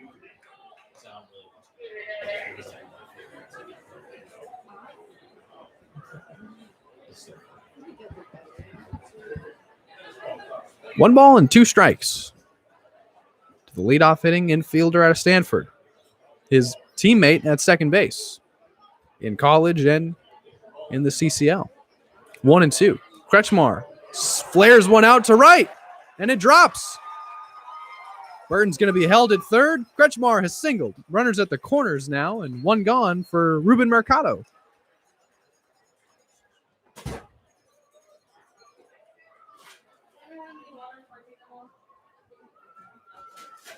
Mercado is 0 for 2 with two strikeouts. Kretschmar just singled. He's safe at first. Burton was held at third. Infield is going to convene on the mound. And talk about how to handle this situation. And with Mercado at the plate, really anything could be on. A safety squeeze. He swings away. Having played for head coach Bob Miller at Cuesta College, Ruben Mercado, or Bob Miller, I should say, well aware of what Ruben's capable of. And we'll see what position he puts him in now. Burton's at third. Kretschmar's at first. One gone in the bottom of the fifth. 3-1 our score.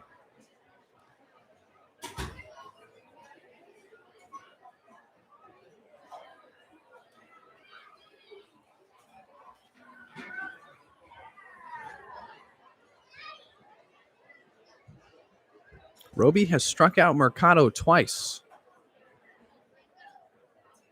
Here's the first pitch to him. Kretschmar takes off for second. Mercado flares one out to left. That's going to drop in fair territory. Burton's going to score. Kretschmar is held at third. It's a double for Mercado. That ball hung up in the air forever and dropped in fair territory and left. It's the second double of the season for Mercado. And Kretschmar is now at third.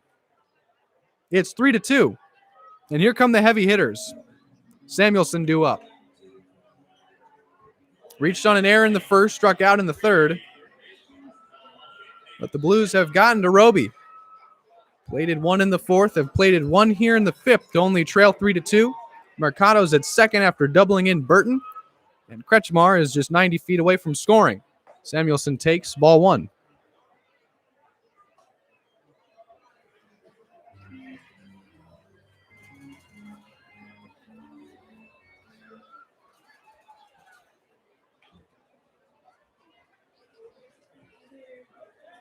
One ball, no strikes.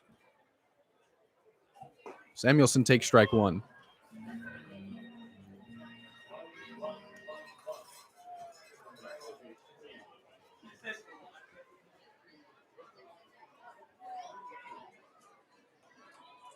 That is Mercado's sixth RBI on his second double. Stands in scoring position. 1-1 to Samuelson. Swung on and missed.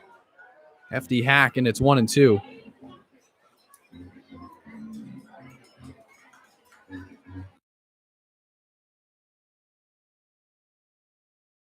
So you have the bottom of your lineup come through in your hitter that's been struggling the most in Grant Burton. He singles to lead off the inning. Then you have Kretschmar, who had struck out twice, single. 1-2 to Samuelson, fouls that one off. So he singles. Runners are on first and third for Mercado, who it's his first time batting second the entire season, and he doubles in the second run of the day. That was close to leaving. Runners on second and third. Still just one gone in the bottom of the fifth. 1-2 the count to Tate Samuelson. Flared out to right and foul. Count and situation remain the same. Blues certainly threatening. Were held hitless through the first three innings. Grotto changed all that with a triple. It's the second extra base hit for the Blues after Mercado doubles. They had none last night.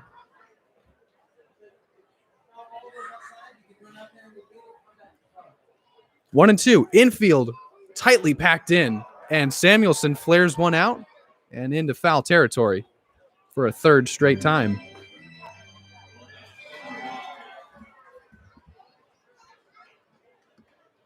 Well, it's the most adversity Roby has faced. Has already surrendered a run in the inning. Now dealing with 2 men in scoring position and just 1 out, facing a dangerous hitter in Samuelson. Infield still tightly packed in, 1-2. That's flared out to right. That one can drop. It's a fair ball. Samuelson into second. Blues take the lead 4-3. Back-to-back doubles off of Roby. It's a brand new ball game. A double flared to left, a double flared to right. Blues take the lead 4-3.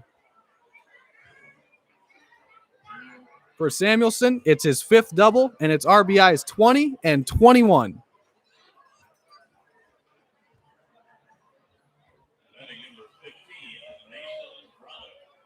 Here's Grotto. We're in the middle of this lineup now. 1 for 2 with a triple. Samuelson's at second. Blues now lead 4-3. Still just 1 out in the bottom of the 5th. Grotto takes strike 1.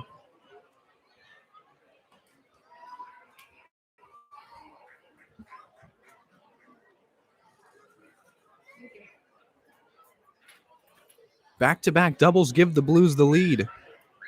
Samuelson's at second. Roby. Mercado flares one out to right. This one's got some carry too. Ranging back and making the catch is Simmons. Samuelson will tag into third.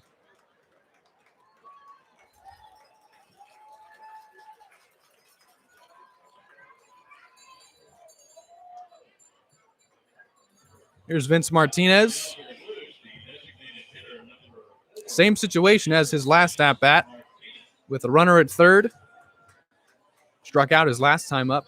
This time it's Samuelson, just 90 feet away from scoring, and there's 2 outs for Martinez, who's 0 for 2 with a strikeout and a ground out.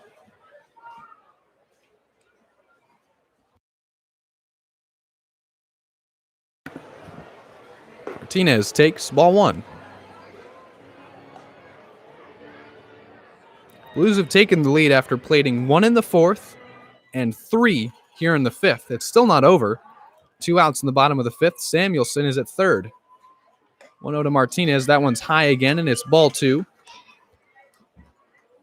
You had Kretschmar single, Mercado double, Samuelson double. Back-to-back doubles drove in 3 runs to give the Blues their now 4-3 lead. 2-0 to Martinez. Swung on and missed, strike 1.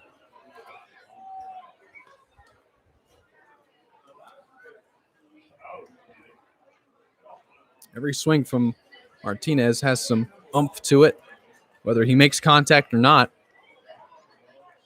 Runners at third, Blues lead 4-3. What a way for this lineup to come through. 2-1. Martinez takes outside, ball 3. It was an excellent take, and he's firmly ahead in the count, now 3-1. RBIs for Clarkson, Mercado, and 2 for Samuelson. 3-1. Inside, ball 4. Martinez works a walk and hands it off to TJ Clarkson. Clarkson's been hit by a pitch and drove in a run on a 5-3 ground out. Drove in Grotto from third. Runners on first and third now for TJ, and 2 outs in the bottom of the 5th.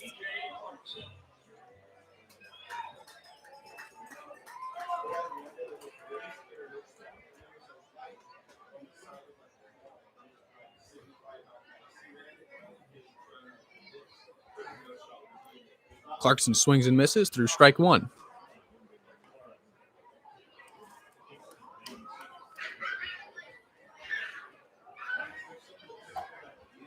Nothing in one the count to Clarkson. Martinez is at first after walking, and Samuelson is at third after doubling and reaching on a flyout. Advancing on a flyout, outside ball one. You had this inning start with Burton singling. It's his first hit of the season that's not a home run. He didn't have a hit, had not had a hit since July 3rd. So he leads off the inning. Kretschmar singles. He had been 0 for 2 with 2 strikeouts. Mercado doubles. It's his second extra base hit of the season. He was 0 for 2 with 2 strikeouts. That one's flared out to left. That one's dropping as well against the wall. Samuelson scores. Martinez rounding third. He'll be safe. It's the third double of the inning. Clarkson tacks on another RBI. It's 5-3. Clarkson now has 6 doubles. He's got 9 RBIs. Runners on second and third again for Trinka. Still 2 outs. And Roby is still out there.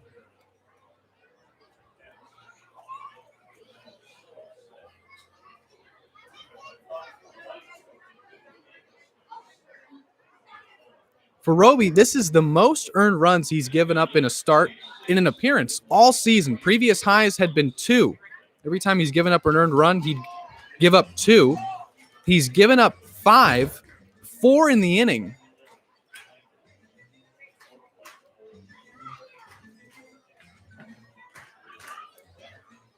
Blues lead 5-3. Martinez is at third. Clarkson is at second after doubling in Samuelson.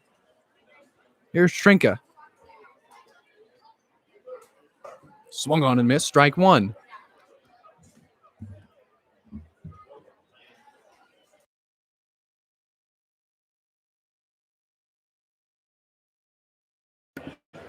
Blues getting no hit through three, I should say. Now they have 6 hits and have plated 5 runs. That's ball one inside to Trinka. They've gone single, fly out, single, double, double, fly out, walk, double. And here's Trinka in a 1-1 count. Runners on second and third. Blues now lead 5-3. They're pitching him away, and he swings and misses through that one. Strike 2. Trinka part of that revolving door in right field with him, Costello, and Bologna. Bologna forced to quarantine, so it's either been Trinka or Costello. Trinka getting the start today. Here's a 1-2. Roby deals, and Trinka fouls that off to the left side. It's palmed by Bob Miller. Over at third. Trinka's the 9th batter of the inning. Whether he reaches or is out, every Blue will have come to the plate in this half inning. We're still in the bottom of the 5th. There's 2 outs, and the count is 1-2. They're pitching him away again, and Trinka takes that one. Ball 2. And this everlasting, never-ending bottom of the 5th for Roby continues.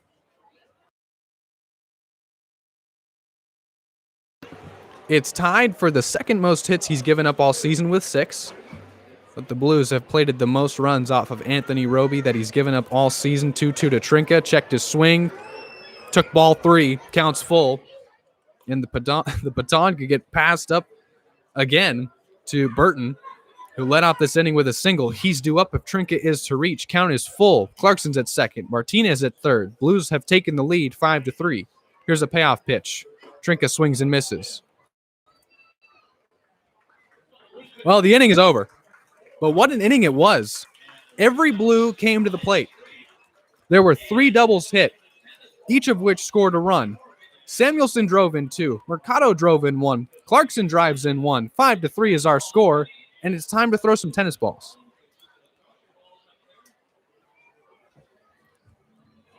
So an inning that was filled with stuff to love.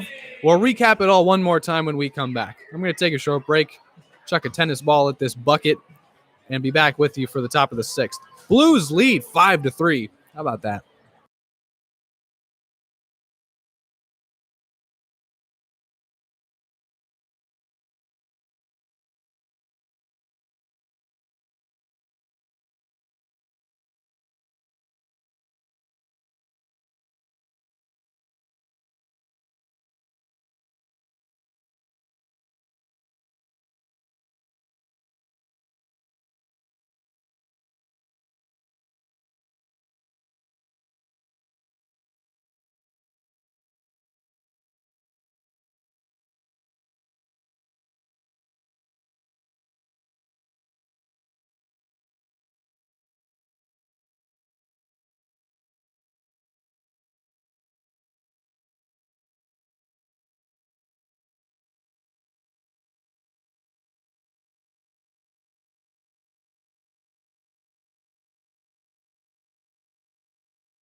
Back with you for the top of the sixth. This game has completely turned on its head.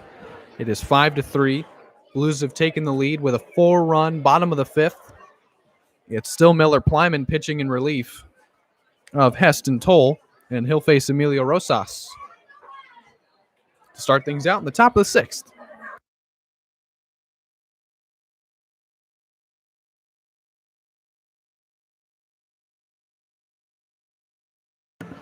Righty on right to get the inning started. Rosas flies one out to right. Trinka's under it. He makes the catch, and there's one pitch, and there's one gone.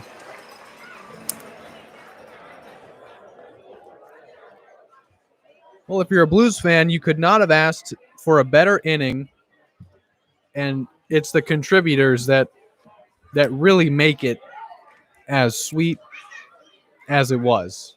You have Burton lead off the inning with a single. It was his first hit that was not a homer. He put the ball in play. Plyman delivers strike one. He hadn't had a hit in 2 weeks. He passes it off to Kretschmar, who singles. And then Mercado, who's not an extra base guy, doubles for the second time this season. Brings in another run. Heavy hitter Samuelson. No surprise. Doubles brings in 2. Plyman delivers ball 1. Grotto flies out. That was another surprising part of the inning, is Grotto did not contribute.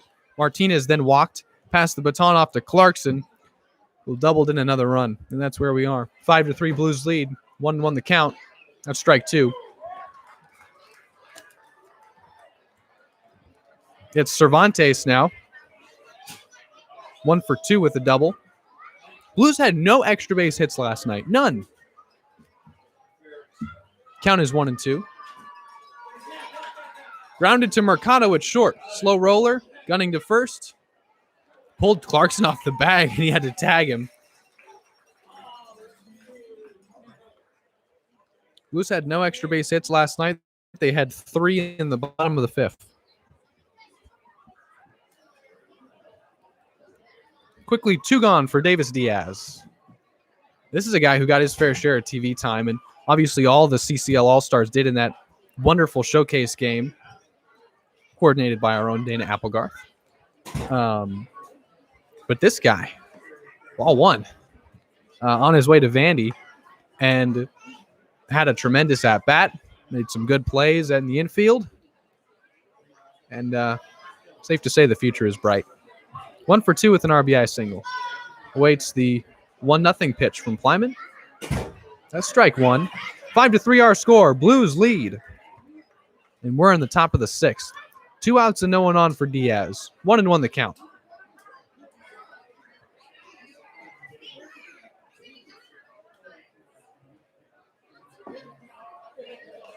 Ball 2.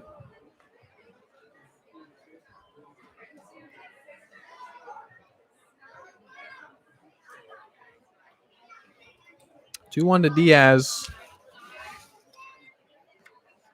Plyman had himself a 1-2-3 top of the fifth.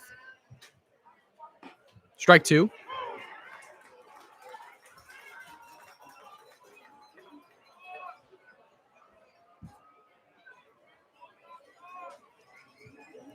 Diaz out of Pittsburgh, California. I didn't know there was a Pittsburgh, California. Grounded softly and foul. Count and situation remain the same. It's 2 balls and 2 strikes to Diaz. There's no one on, and there's 2 outs in the top of the sixth. 5-3 is our score in favor of the Blues.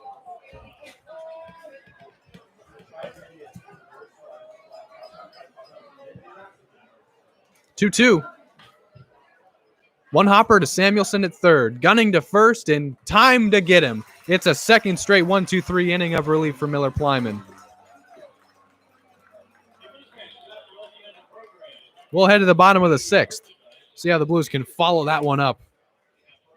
They plated 4 in the bottom of the fifth. Plated 1 in the bottom of the fourth. We will head to the bottom of the sixth. Our score 5-3. Hope you didn't go anywhere. This one's just getting good. Thanks for hanging out in the Blue Streaming Network and making us a part of your Saturday afternoon. It's always a good time, isn't it? Blues looking to snap a 2-game losing streak. Lead by 2. Bottom of the 6th on the way. I'll be right back.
Here's Grant Burton, the man who led off the bottom of the fifth with a single. He has reached in both his plate appearance. This is the first on a fielder's choice, of course, singled. Facing newly inserted Matthew Magre, sophomore at Arkansas. So the Blues deploy their senior out of Arkansas, Plyman. Miller's been excellent. What's new? Magre delivers strike one to Burton. We're in the bottom of the sixth. Our score is 5-3 Blues. And so now the Riptide deploy their own sophomore reliever out of Arkansas. Strike two. Magre brings his record of 2-2 into play. This is also a guy who's pitched in relief and started. ERA at 4.39. This is his 8th appearance. Last pitched on the 11th against the Barons. Taken for ball one.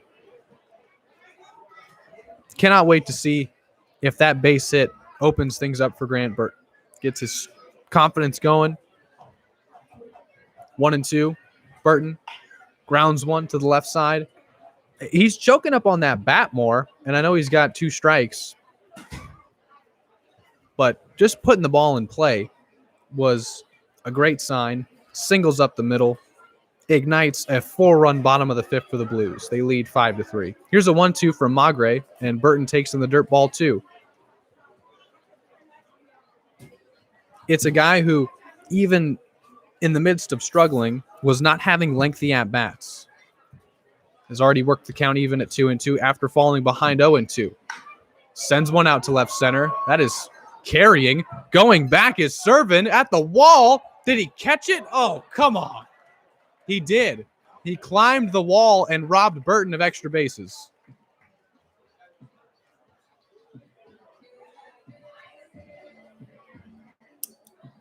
Incredible play. An incredible play by Servin out in center. Climbs the wall. Robs Burton of either a homer. It looked like it would have been a double, for sure. Robbed him of extra bases. Heck of a play by Servin. One gone.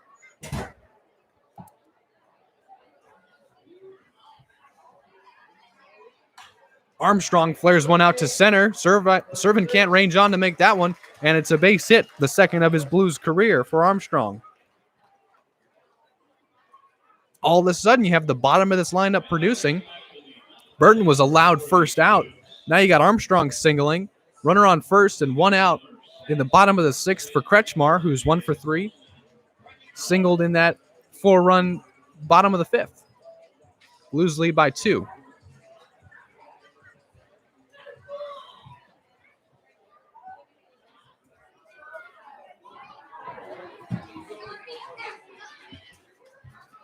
Magre dealing to Kretschmar for the first time today. Austin shows bunt. Popped it up, and it was caught by Spenrath. Came on and made a heck of a play. Kretschmar trying to advance Armstrong, maybe even get himself on. Reached out at that one and popped up to first.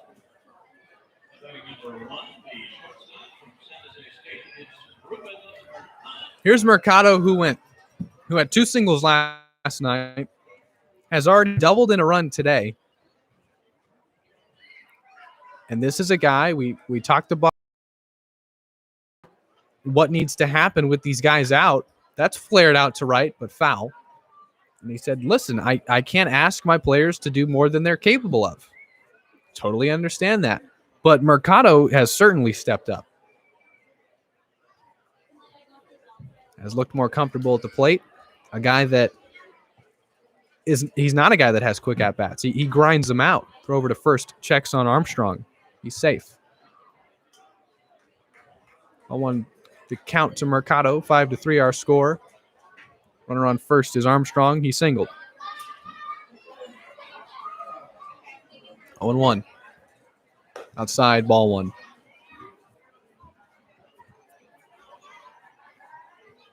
Look, I mean, Ruben's a speed guy. either at the bottom of the lineup or at the top of the lineup. You put him in the 2-hole today. He doubles for just the second time this entire season. He drives in a run, and he awaits a 1-1. Lined out to left. Another base hit for Ruben Mercado. Kretschmar around second. He's into third. Ruben's trying for his second double. His second double. Incredible.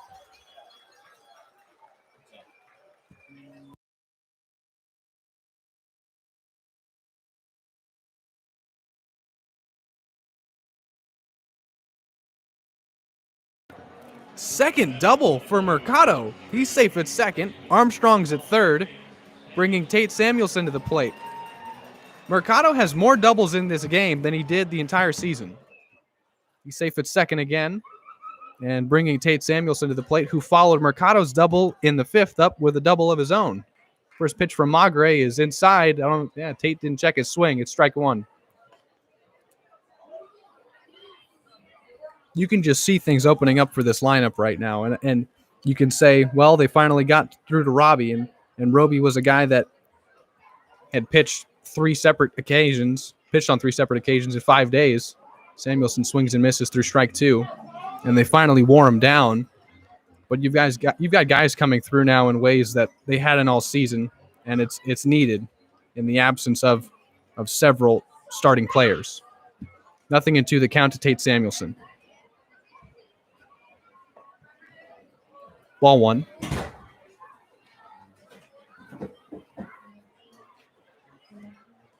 Mercado's at second. Armstrong's at third, excuse me. Runners on second and third, 2 outs, bottom of the 6th. Samuelson in a 1-2 count, facing Magre. That's ball 2. Blues lead 5-3. Trying to put together their own 2-out rally here in the bottom of the 6th.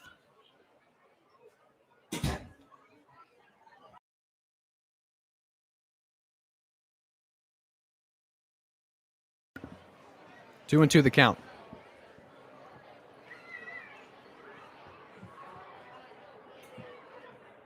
Samuelson takes ball 3.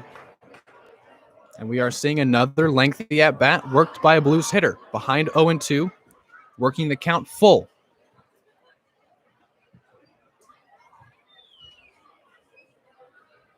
Samuelson drove in RBIs 20 and 21 for him. Ducks on the pond, runners at second and third. Here's a payoff pitch. Outside, ball 4. Bases loaded for Mason Grotto.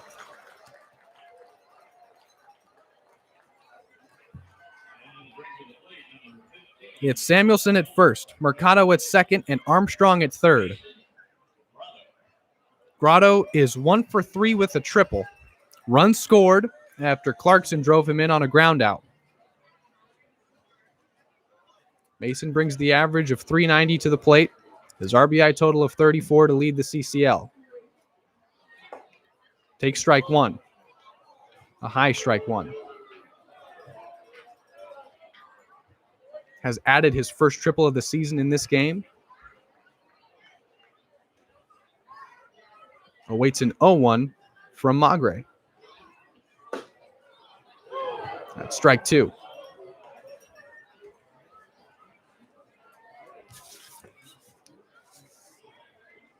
Grotto homered against the Riptide back on the 8th. 3-run variety. 0-2. Outside. Ball 1.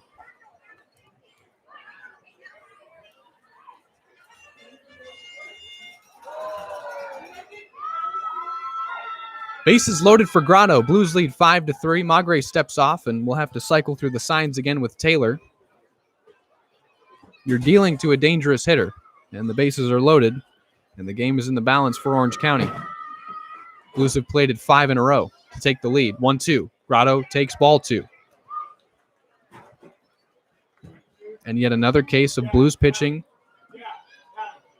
looking at put-away pitches that are off the plate, and keeping at-bats alive, waiting on their pitches to hit. Armstrong at third, Mercado at second, and Samuelson at first. Here's a 2-2 to Grotto. Swings and grounds one through the right side. Armstrong scores. Mercado's held. It's 6-3, and the bases are still loaded for Vince Martinez. RBI 35 for Mason Grotto. He continues to amaze. bringing Martinez to the plate without a hit, but has walked.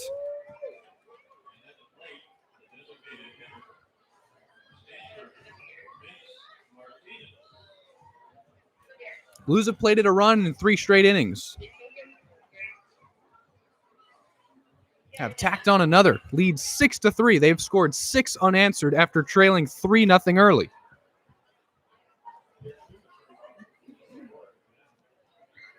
Magre deals to Martinez. Strike 1. We saw 2 straight Blues hitters. Samuelson behind 0-2 in the count, worked it full and worked a walk. Grotto behind 0-2, worked it even, singled to the right. Drove in a run.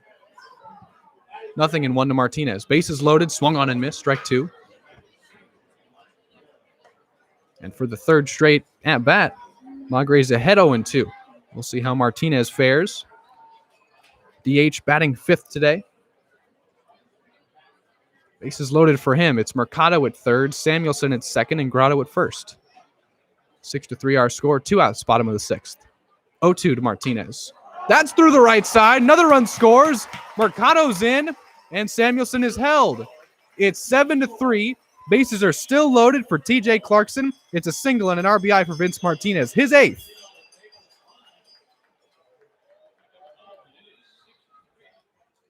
This is unbelievable what they're stringing together in 3 straight innings. TJ Clarkson's been hit by a pitch, has an RBI ground out, and an RBI double. Bases loaded for the first baseman out of Utah.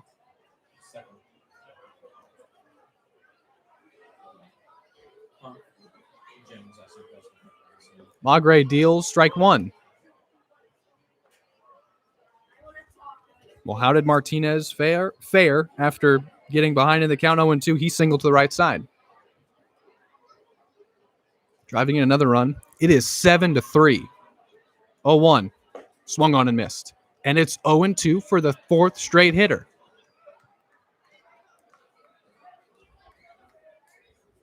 They've had 2 outs in the inning since Kretschmar was at the plate. He popped out to first after Armstrong singled. Since then, they've gone double, walk, single, single. 0-2. Outside, ball 1. Blues lead by 4. It is 7-3. Bases are still loaded.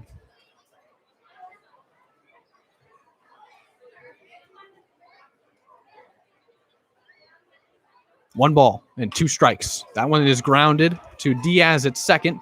He'll gun to 1st to finally end the inning, but not before the Blues tack on 2 more. Grotto and Martinez get in on the RBI party. It's 7-3. They have scored 7 unanswered runs since the top of the 3rd inning. And in the bottom of the 3rd, they were struck out 3 in a row. Kretschmar, Mercado, and Samuelson.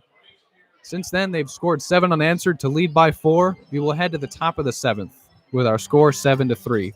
What this lineup just did in 3 innings is beyond me. And Miller Plyman, who's coming off of back-to-back 1-2-3 innings, is on for a 3rd inning of relief. The CCL All-Star will face the top of this Orange County lineup when we return. I'm going to take a short break and be right back with you. Our score is 7-3, top of the 7th upcoming. Thanks for hanging out.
Top of the 7th is underway. Plyman deals. Ball 1 to Terrence Simmons as promised. 1 for 3 on the day so far with a single and a strikeout. Blues have plated 7 unanswered in the bottom of the 4th, 5th, and 6th. 1-0. That's inside ball 2. Our score is 7-3. Blues have led since the bottom of the 5th, in which they plated 4 runs, tacked on 2 more, giving their all-star Miller Plyman a cushion. 2-0. Simmons takes ball 3 that gets away, and quickly ahead on Miller Plyman.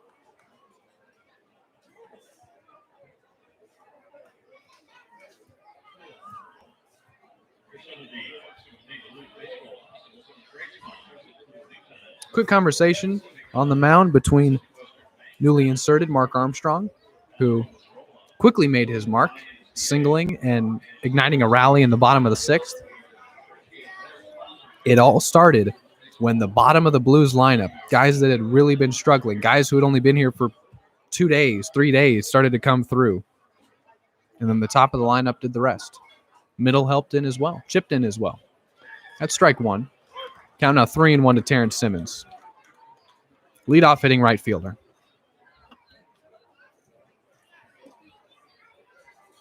Will the Riptide be able to come back without 3 all-stars in their lineup? That swung on and missed. It's 3-2. We'll have to see. But so far, the Blues,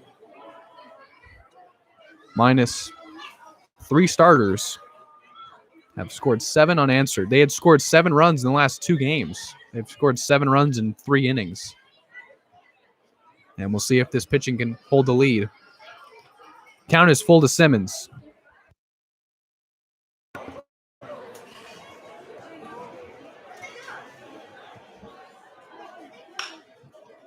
Lined up the middle.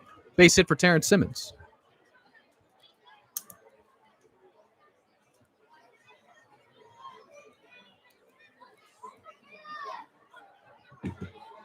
Aside from the Cervantes double, all the Riptide have done is single. It's all they've done. It's been death by 1,000 cuts. It was the same for Heston Toll, who on the season has given up 20 hits. 14 have come against the Riptide. That's strike 1.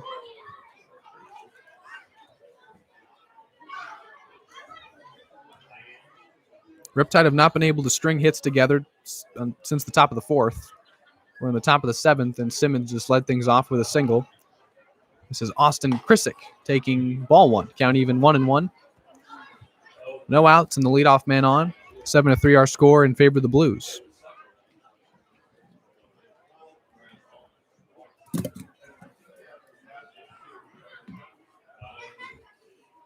One. High, ball 2.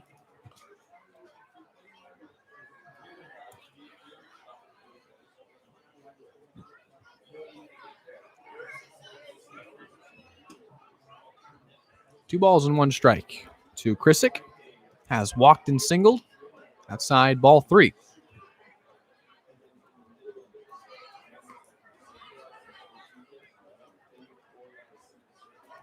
Only 2 Riptide starters don't have a hit. And that is Clayton Owens and Charlie Taylor. Krisick is 1 for 2. Here's a 3-1 from Plyman. Swung on and missed. Strike 2. Has worked the count full.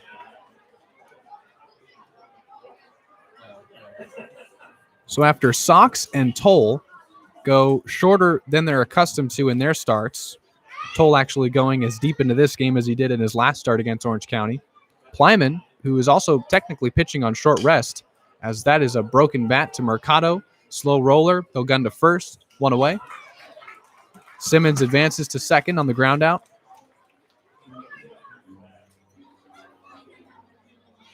Plyman came in to get the final out, the final 2 outs of the top of the 4th. Struck out Simmons looking and got Spenrath to ground out to first unassisted. Since then, he's had a 1-2-3 5th, a 1-2-3 sixth, and he's gotten one out here in the top of the seventh with Simmons advancing to second on the Chrisick ground out, bringing Reed Spenrath to the plate. 1 for 3 on the day. First pitch, check swing, ball one.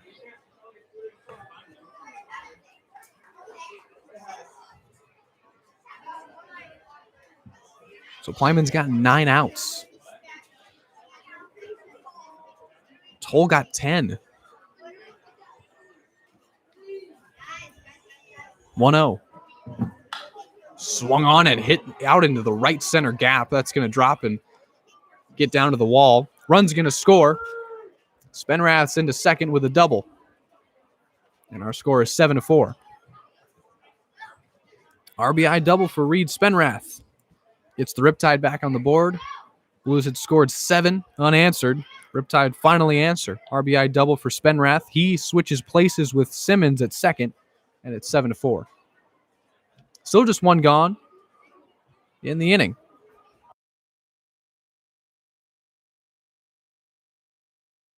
That's just Miller Plyman's second earned run the entire season.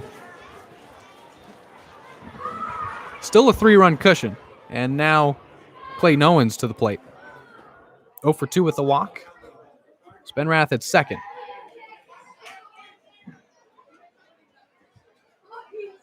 Swung on and grounded to Kretschmar at second. 2 gone. And Spenrath advances into third. For Spenrath, that is double number 4, RBI 11, and he's now 90 feet away from scoring. And Charlie Taylor, who's 0 for 3 with 2 strikeouts, will be tasked with bringing him in. 2 gone in the top of the seventh, 7-4 our score. Taylor, in his limited at-bats, is hitting over 400, but grounds this one to Samuelson. He'll gun to first, and the side is retired. Riptide threatened to score. They only get 1. We'll head to the bottom of the seventh. Our score now 7-4. And it is time to stretch. Blues bats will be up. Thomas Trink is set to lead things off in the home half of the seventh. But as we stretch, we'll take a short break, and I'll be right back with you for the Blues bats here on the Blue Streaming Network. Thanks for making us a part of your Saturday afternoon. We do appreciate it.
Bottom of the seventh underway. Thomas Trinka leading things off as promised. Blues lead 7-4. Riptide got 1 back off of Plyman, just his second earned run the entire season. And as for Matthew Magre, the man still on the mound, Blues have dealt him the most amount of earned runs he's given up this season. It's 2. And matched the second most hits he's given up with 4. They've gotten to him, but He's still dealing, and he's quickly dealt 2 balls to Thomas Trinka. Trinka reached on an error in the bottom of the 2nd, has flown out to right, and struck out to end that everlasting bottom of the 5th.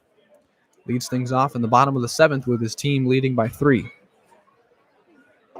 That's strike 1. Count is now 2-1. No one on and no one out, as Trinka leads things off in the bottom of the 7th here at Sinsheimer Park. 2.5 hours into this one. Swung on and missed. Count even now at 2-2. Magre has been prone to the base hit in his 15 innings of work, as that's ball 3. He has surrendered 20 coming into this one, now 24.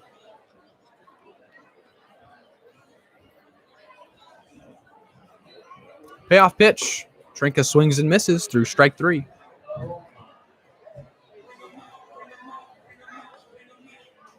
One gone for Burton.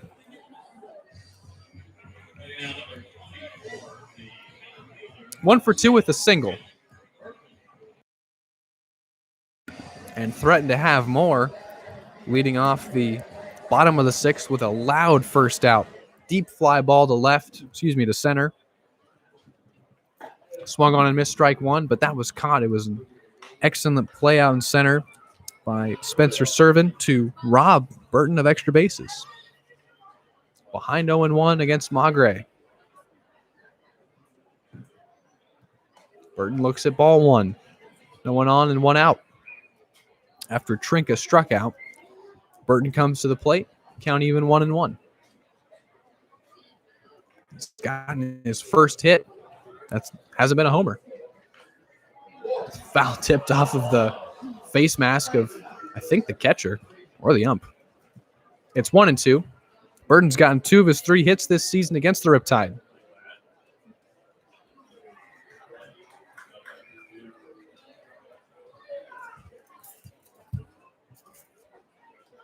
One ball and 2 strikes. One gone in the bottom of the 7th. Broken bat. Flared out to right. It's going to drop. It's his second base hit. His second single. And now there's no denying that things have opened up for hitters that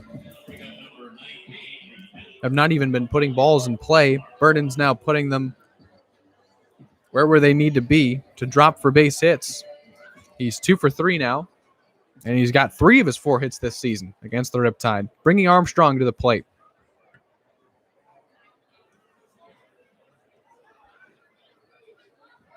Burton's going to take off for second, but Armstrong fouls the first pitch off. Grant going for his 3rd stolen base. He has stolen a base in this one already. That was his 2nd of the season. Armstrong is singled. Did so after Burton flew out in the bottom of the 6th. That ignited a rally. 1 on and 1 out. 7-4 our score. Blues lead.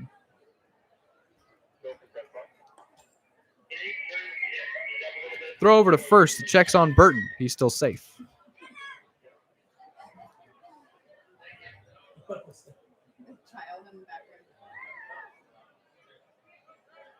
Checking on Burton again. Still safe.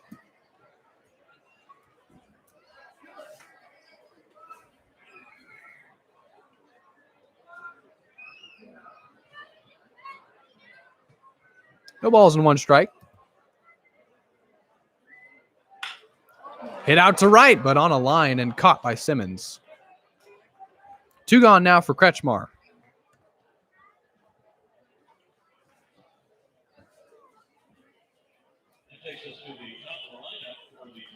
Kretschmar 1 for 4, has singled, struck out twice, and popped out to first.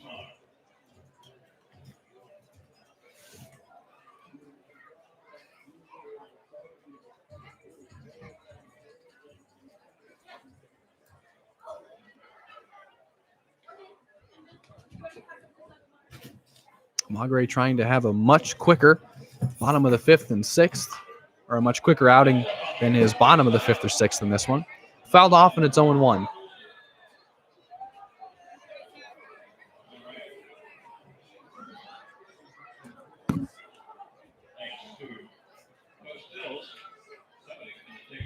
No balls and one strike. 2 gone in the bottom of the 7th. Burton is safe at first after singling. Here's the 0-1. Fouled off to the right side against the netting. 0-2. Blues lead 7-4.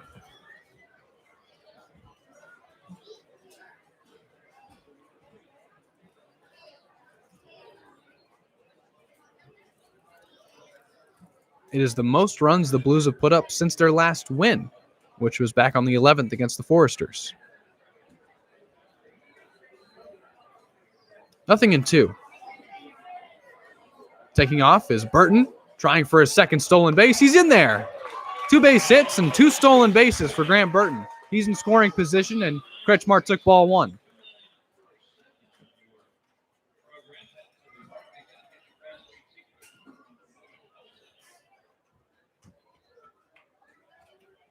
One ball and 2 strikes. Burton safe at second after singling and stealing. Kretschmar awaits another pitch. Magre deals him. Swinging bunt. Digs it out of the grass. Can't get to it in time. Kretschmar is safe. It's an infield single for Austin. Bringing Mercado to the plate. Mr. Double all of a sudden. He is 2 for 4 with 2 doubles and an RBI to his credit.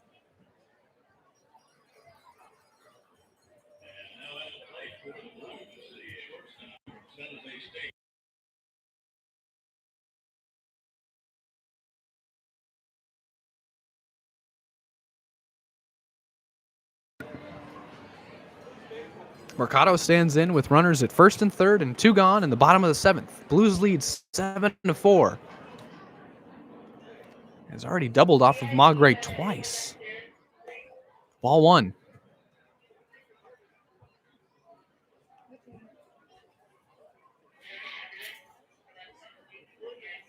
Burton singled and stole second.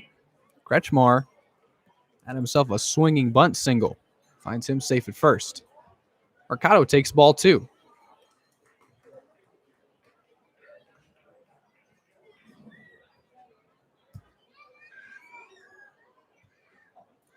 Two nothing the count. 2 gone in the inning. Magre deals. Ball 3. Nothing for Ruben to hit so far, and Magre in danger of walking the bases loaded. Then he'll have to face Tate Samuelson. Do you give Mercado something to hit? He's 2 for 2 off of you. Or do you walk him and face Samuelson? That's strike 1. Good pitch on the outside part of the plate. Mercado has not lifted the bat off of his shoulder. Ahead in the count, 3-1. Burton's at third, and Kretschmar's at first. Swung on and grounded. Up into center field. It's another RBI and another hit for Ruben.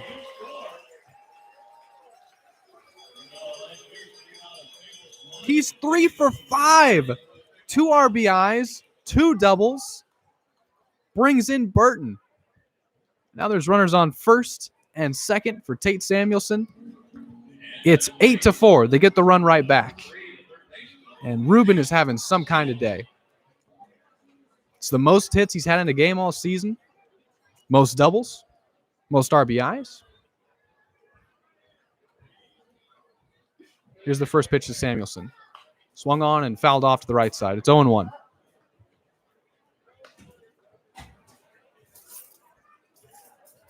Eight to 4 now our score. Still 2 gone in the bottom of the 7th. Blues have been able to rally again, have scored a run for the 4th straight inning.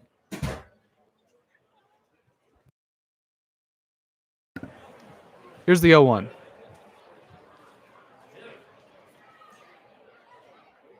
Outside, ball 1. Count even. It's Kretschmar at second and Mercado at first. It's the second time in this game that Mercado has followed up Kretschmar's hit with one of his own. Both have scored runs. Samuelson has brought in 2 on a double, walked in his last at-bat. Here's a 1-1. Samuelson takes in the dirt ball 2.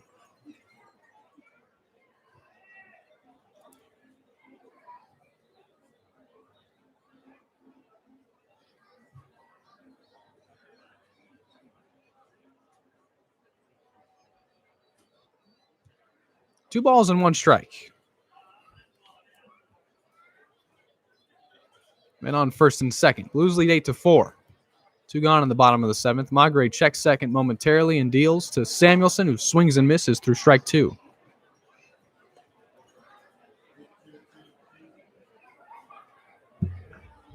Bottom of the 7th here at Sinsheimer Park.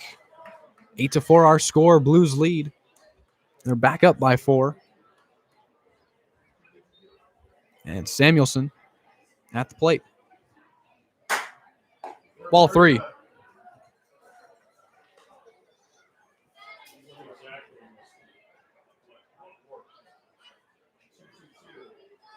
Count full to Tate Samuelson. SoCal guy out of San Diego. Runners on first and second. Magre has not had an inning where he hasn't faced traffic. Both runners take off, and that one's fouled off. Another souvenir. Count still full.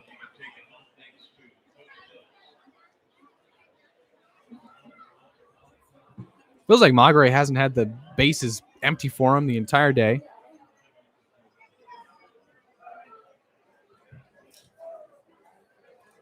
Got the leadoff man out in the bottom of the 6th and 7th. Blues have still been able to rally. Runners take off again, and Samuelson fouls a second straight pitch off. Count is still full. Mercado's still at first. Kretschmar's still at second. Our score is still 8-4. Don't worry about it. 2 outs, bottom 7.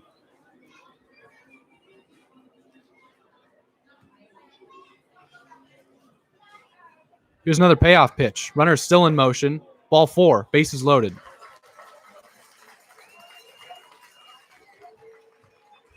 Excellent at bat from Tate Samuelson. Loads the bases. His second walk. Bringing Mason RBI Grotto to the plate. He has singled in a run. He has tripled and subsequently scored. He's 2 for 4. 2 outs, bottom 7. Bases loaded for Grotto. Magre deals. Strike 1.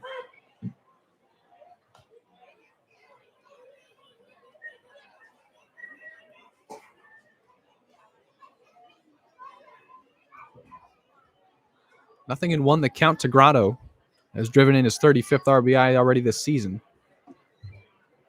Taking strike 2. We saw Grotto fall behind 0-2 in his last at-bat. He would go on to single to right. 0-2 the count, bases loaded, 8-4. Breaking ball is chopped to first. And Spenrath will take it there, unassisted for the out to end the inning. Grotto grounds out with the bases loaded, but not before the Blues tack on one more. It's an RBI single for Mercado that makes it 8-4. And that'll be our score heading into the top of the 8th. What a game it's been so far. Breakout performances for a lot of guys. And it's a comfortable 4-run lead, but it's up to the bullpen to get the final 6 outs. We'll see who's tasked with doing so when we return. Top of the 8th upcoming. I'm Zach Ebrahim, and I hope you haven't gone anywhere. Hope you've enjoyed this one as much as I have. I'll be right back. Don't worry about it. Thanks for hanging out.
Top of the 8th. Underway. Kevin Lyons is on in relief. Tasked with getting the final 6. Blues lead 8-4 and facing Spencer Servin, who takes ball 1.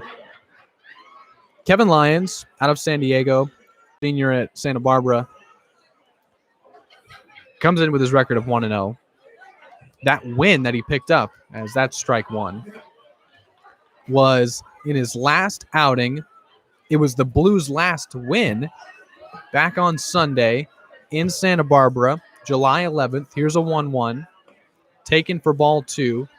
Kevin Lyons went 5 full innings, only gave up 1 earned run on 5 hits, struck out 3, and picked up a win in relief. 2-1, swung on and missed strike 2. Not tasked with getting 15 outs, but only tasked with getting 6. Has not pitched since the 11th. Comes in with 6 days of rest, and here's a 2-2 to Servin, taken for ball 3.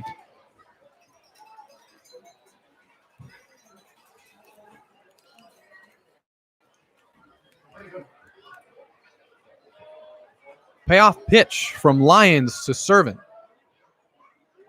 Checked his swing, ball 4, and it's a walk.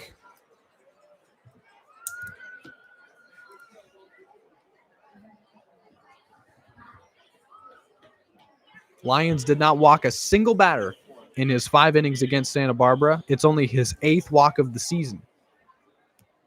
And it's Servin reaching for the 2nd time today. He has singled and walked, bringing Rosas to the plate. RBI single, as he is 1 for 3 today. His 4th plate appearance. Bats with 1 man on and no outs. We're in the top of the 8th. 8-4 is our score. Blues with the lead. Swung on and missed by Rosas. Strike 1.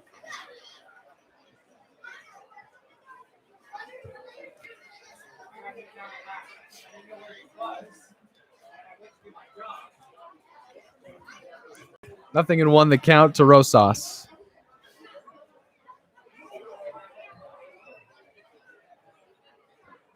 Now 0-2 on the breaking ball.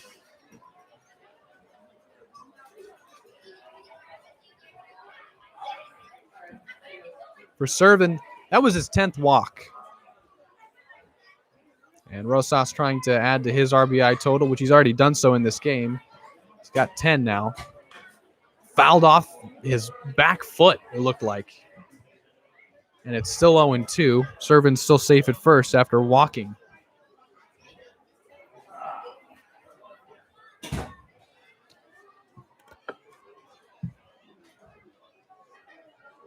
Nothing in 2 still the count to the Riptide third baseman.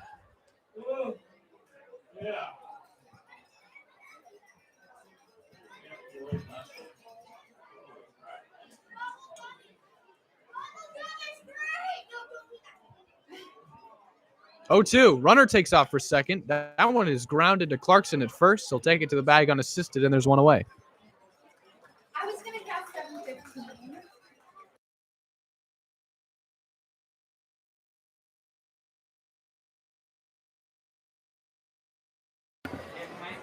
Bringing Efren Cervantes to the plate.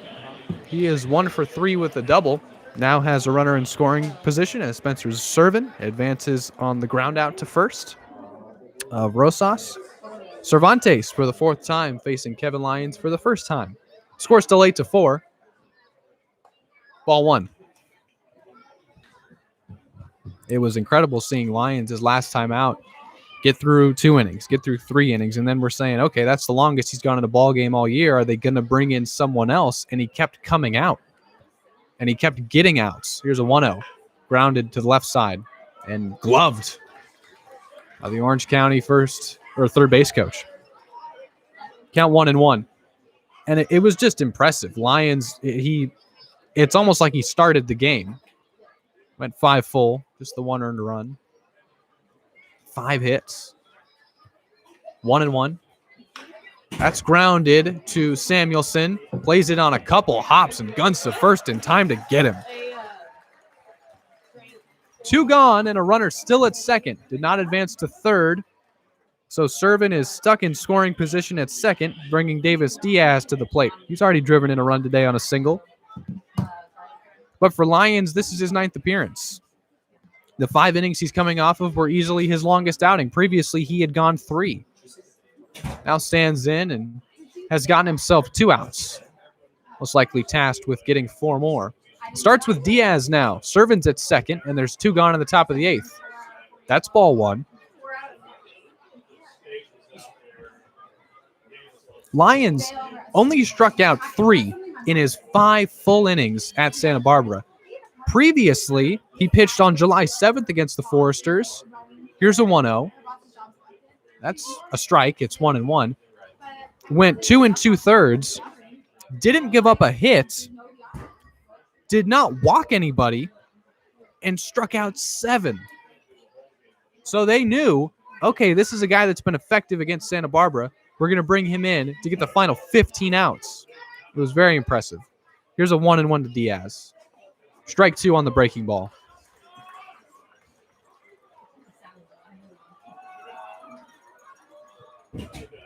This is an unsung guy. This is a guy that does not get enough credit for the Blues. He's only given up 5 earned runs the entire season. This is his 9th appearance. The one rough outing was against Humboldt. They're not even in the CCL. Here's a 1-2. In the dirt ball 2.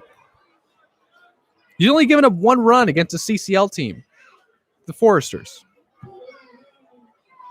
Not enough credit given to Kevin Lyons. 2-2 the count to Davis Diaz. Runner still at second and still 2 gone in the top of the 8th. 8-4 Blues lead. Looking for their 20th win in 30 games. Here's the 2-2. Breaking ball. Got him looking.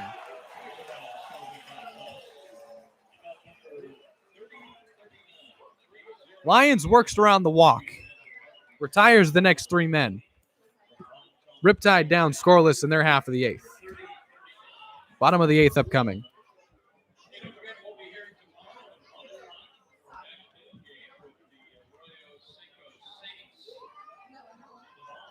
Time to sing some Sweet Caroline and head to the Blues bottom half of the 8th. New pitcher on the mound for the Riptide. We'll introduce you to him when we come back. Our score is still 8-4. Blues with the lead. 3 more outs to get a victory. Thanks for hanging out and making us a part of your Saturday evening.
Bottom of the 8th underway. Vince Martinez leading things off for the Blues, 8-4 over Orange County.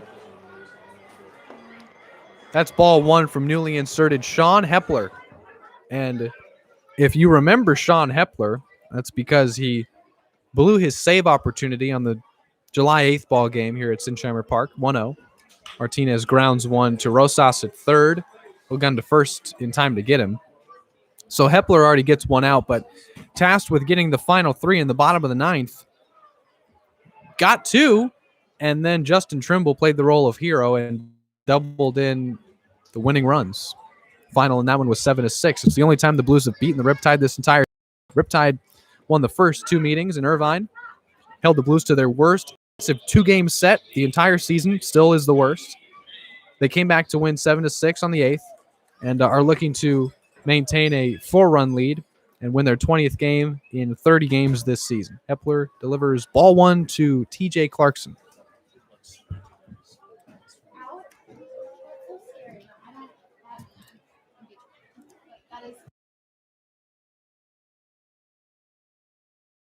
Swung on and missed. Count even at 1-1.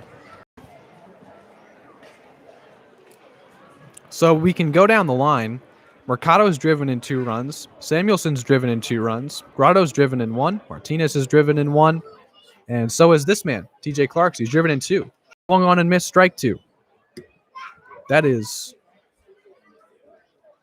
5 Blues in the starting 9 that have driven in a run today. 3 have driven in 2 or more. 1-2 the count to TJ. No one on and 1 out. Inside ball 2.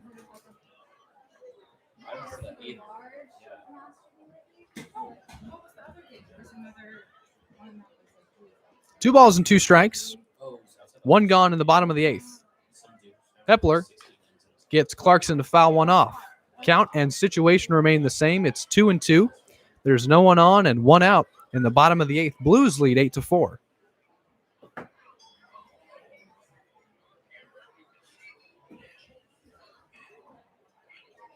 Two. Got him swinging. Change up. Fooled Clarkson. Quickly 2 gone for Thomas Trinka, I believe. It is. Thomas Trinka.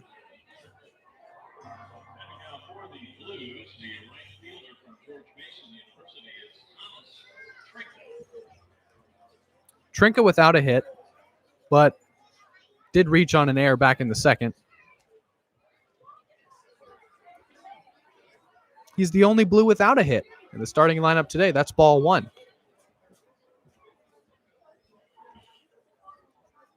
Would love to see Trinket come through here, get a base hit.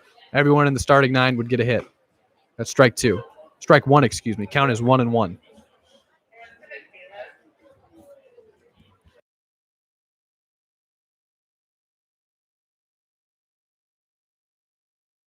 One and 1.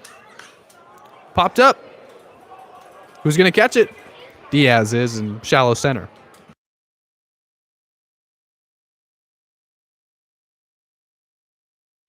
It's a 1-2-3 inning for Sean Hepler. We'll head to the top of the 9th. As Trinka flies out to shallow center.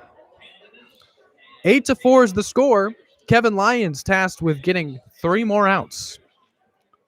Blues are 3 outs away from a 8-4 victory over the Orange County Riptide. And how sweet it would be to snap a 2-game losing streak and get back on track before they welcome back the number 1 team in the South, the Arroyo Seco Saints. They will be here tomorrow, and we'll have that game for you, hopefully starting at 1 p.m. It will. First pitch at 1:05. I'll have it for you. Not going anywhere. I might actually sleep here. That game's early. Just so I can be on time. Be punctual. 8-4 our score. Lions tasked with getting the final 3. I'll be back with you for the top of the 9th when we return on the Blue Streaming Network.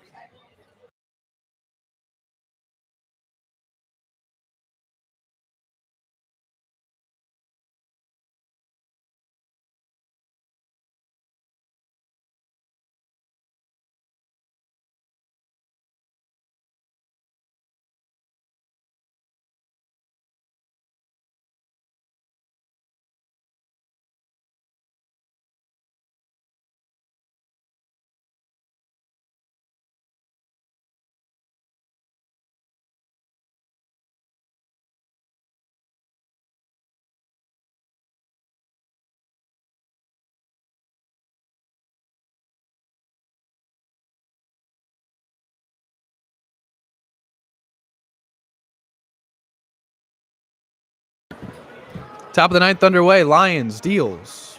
Ball 1.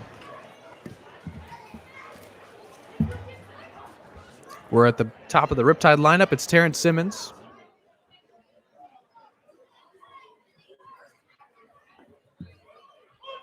That's strike one. Count back to even.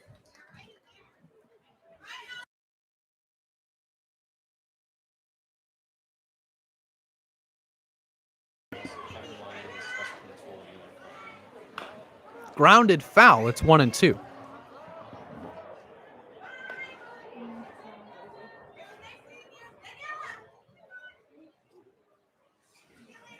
Top of the ninth.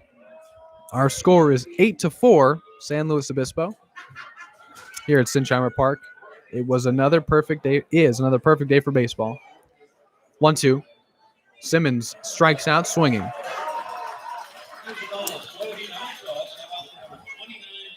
Second strikeout for Lions.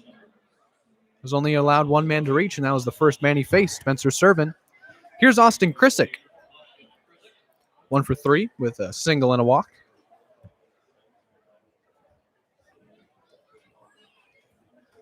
Blues lead 8-4. Lions steals. Ball one.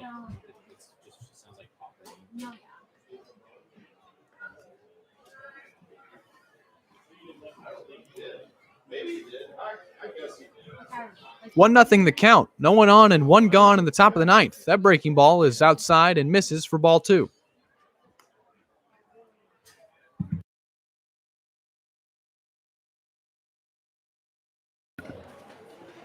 Two-0 the count to Krisick.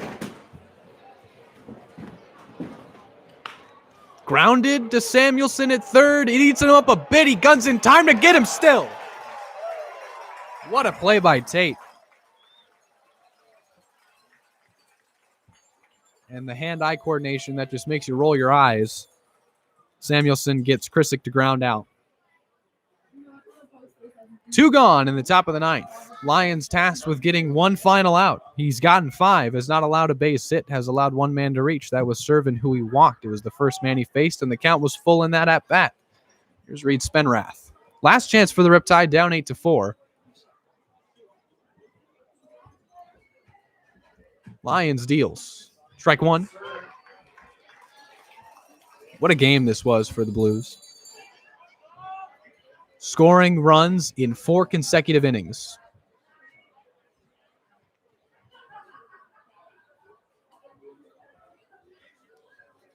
Strike two on the breaking ball, and they're down to their last strike.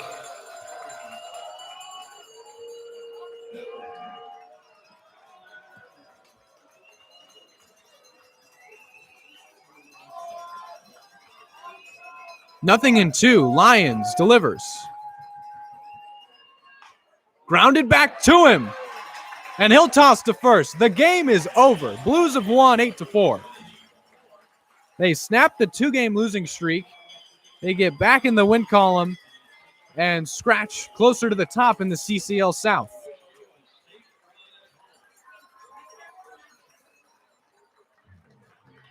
They will see the Riptide 2 more times this year. So far, through 4 meetings, the Blues have taken the last 2, and the Riptide, of course, took the first 2, but it's all ancient history at this point. 8-4 is the final. Blues win at Sinsheimer Park.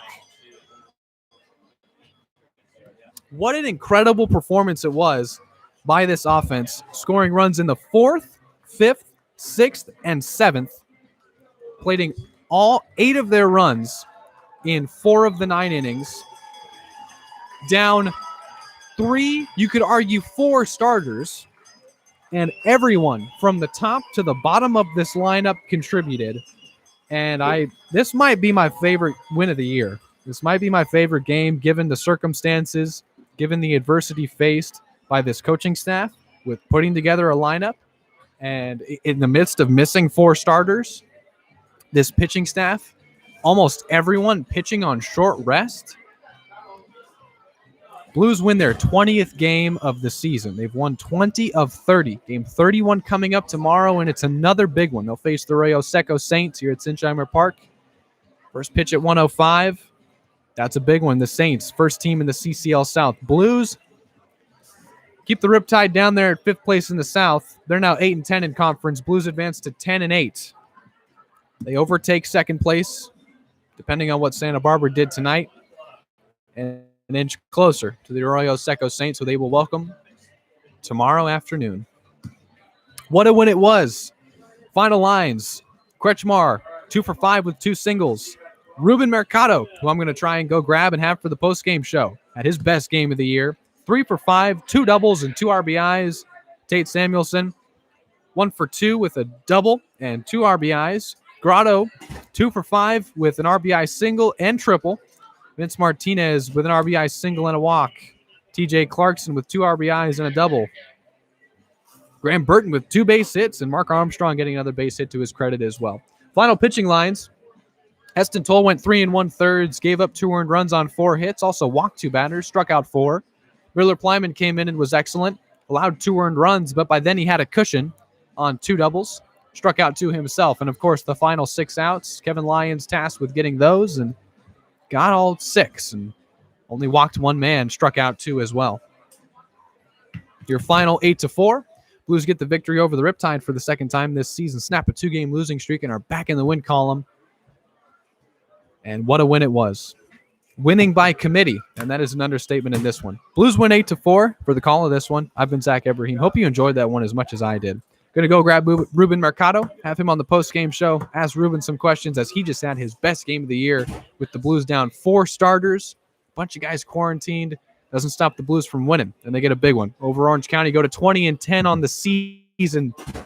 Riptide to 16-12. We'll be back here tomorrow, 1 p.m. first pitch against the Arroyo Seco Saints. You better be here in Sinsheimer Park or joining us here on the Blue Streaming Network. Until then, go enjoy yourselves. Have a good time. We'll do the same. And good night, everybody. I'll be back with Ruben Mercado.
Back on the post-game show, Blues Live. Blues win 8-4, snap a 2-game losing streak. Zach Ibrahim, Ruben Mercado. Ruben, thanks for coming on.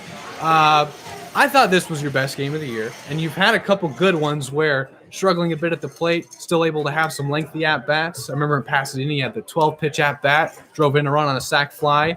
But, I mean, given the circumstances, Orange County's a team that's climbing in the southern standings, and you guys are down some guys right now. So talk about what it's like for you when you're batting in the two-hole today, and you come through 2 doubles, 2 RBIs. You had more doubles in this game than you had all season. Just talk about your day at the plate. Yeah, no, it was an all right day.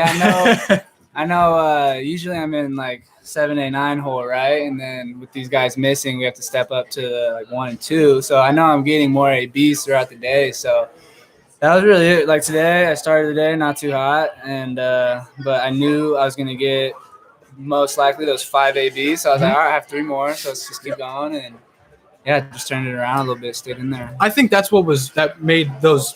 You guys scored all 8 runs in the 4th, 5th, 6th, and 7th. That 5th inning was the one where you guys just absolutely raked. But for you to start out 0 for 2, 2 strikeouts, but you made a play early in the game right behind second, spinning throw on a grounder. You throw to short, or you throw to first, from short. And that's routine for you. You make it look easy. But is that a play defensively that gets you going throughout the game, even though you're struggling at the plate early?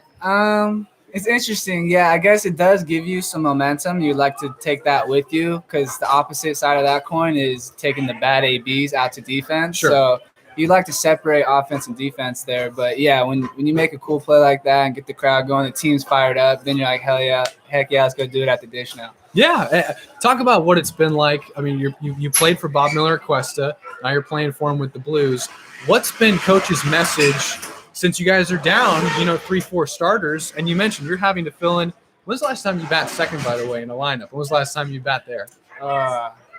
Been a minute, huh? Yeah, probably my last time with the Blues a couple years ago. Okay. Because, yeah, I never batted 2-hole for San Jose.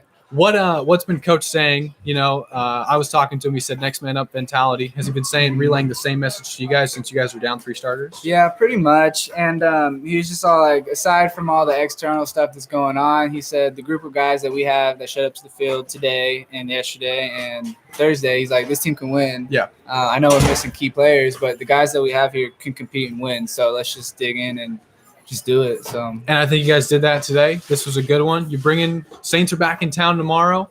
Look to see if you guys do it again. But this was a lot of fun, and you had a good one out there, Ruben. Good watching you. Thank you. Yeah. Thanks for joining me. Ruben Mercado, 3 for 5, 2 doubles, 2 RBIs. You're good to go, man. Thanks for joining us. Cool.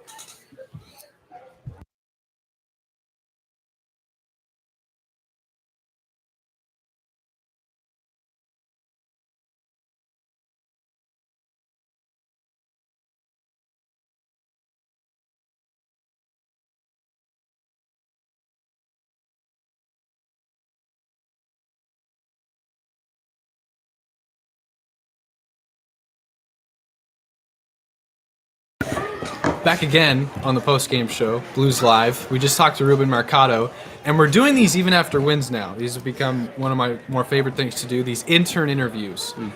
Even after a victory, we're going to bring Grant Bierling in and ask Grant some questions. Grant, we'll get the introductions out of the way. Your position, what do you do for the Blues, and what do you like the most about it? Yeah, my name is Grant Bierling. I'm on the promotional team. Promotional team can kind of be everywhere, So I've done a lot of ticketing. You can run beer, you can help pour beer, you can do sell the promotions, that sort of thing.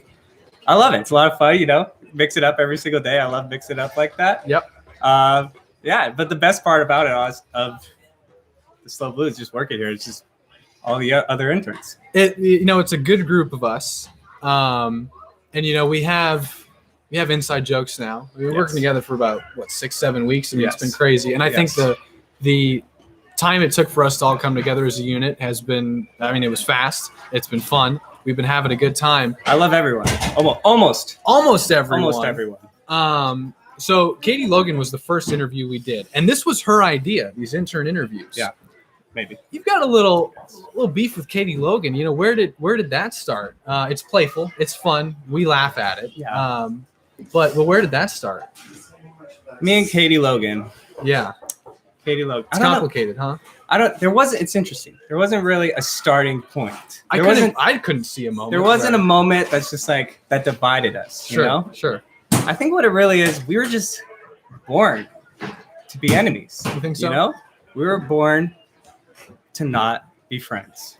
Really? But in a friendly way, like you said. It's very playful. Yeah, I don't know. It's just we click Yeah, because we don't click. I can see that. We are friends because we aren't friends. Does that make sense?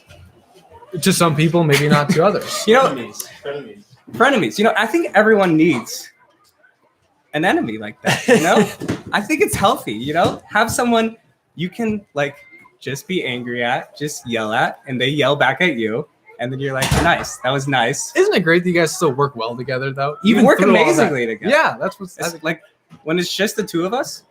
That's the most productive I ever am. Talk about being productive. You talked Yes. about the versatility of our promotional interns, which you're a part of. Yes. Today, I think that was the most kids I've ever seen to a Footloose frenzy. Talk about what it's like to be out there with just that stampede of children. It's one of the fun things we do in between innings here at Sinsheimer Park. Talk about Footloose frenzy. Whose idea was that? You may not. I don't know. You don't know. But like, whose idea was that? And what's it like to be out there? And I don't know. It's before my time, you know. yeah. This is my first year here at the SLO Blues. Love it. Everyone, all the kids are like, my first day on the job, didn't even know what it was. Yeah. Like, all the kids were You're already like, okay, Footloose frenzy. Let's do all it. the kids were already lined up, like right in the middle of seventh inning. They're ready to go. And I'm like, what is even going on here? But you know, I like literally request to do it every single day. I just love it so much. You know, it's like you go out there to hang out with the kids, you know? Yeah. And like normally it's every bottom of the seventh inning is when we go there to wait, right? Sure. That's always when we score for some reason. So we're there waiting to go on the field, right? Yeah. We have to wait for the inning to end. And we always rally at the bottom of the seventh. So we're always waiting there for a long time. But you know, you could just have any kind of conversation with a kid. You never know what to expect. Today we talked about aliens. Wow. Yeah. Okay. A couple of kids. We were talking about how we've seen aliens before. Yeah. You've seen an alien. I don't know if I've seen one. Okay. The kids seemed really convinced. One Okay. kid was telling me how he saw an alien in his doghouse. Yeah. She was like, How old was this kid? it was a girl. She was like 8, maybe. I don't know. It's hard to tell. Yeah. They're 5 to 12 out there, somewhere in that range. Sure. She says she saw an alien in her doghouse. I don't know if she was telling the truth or not. Yeah. You know, her like nostrils were flaring a little bit. Her eyes were. There was a tell. There was a little bit of a tell. I mean, otherwise I believed her. Okay. Otherwise, there's no reason not to believe her, right?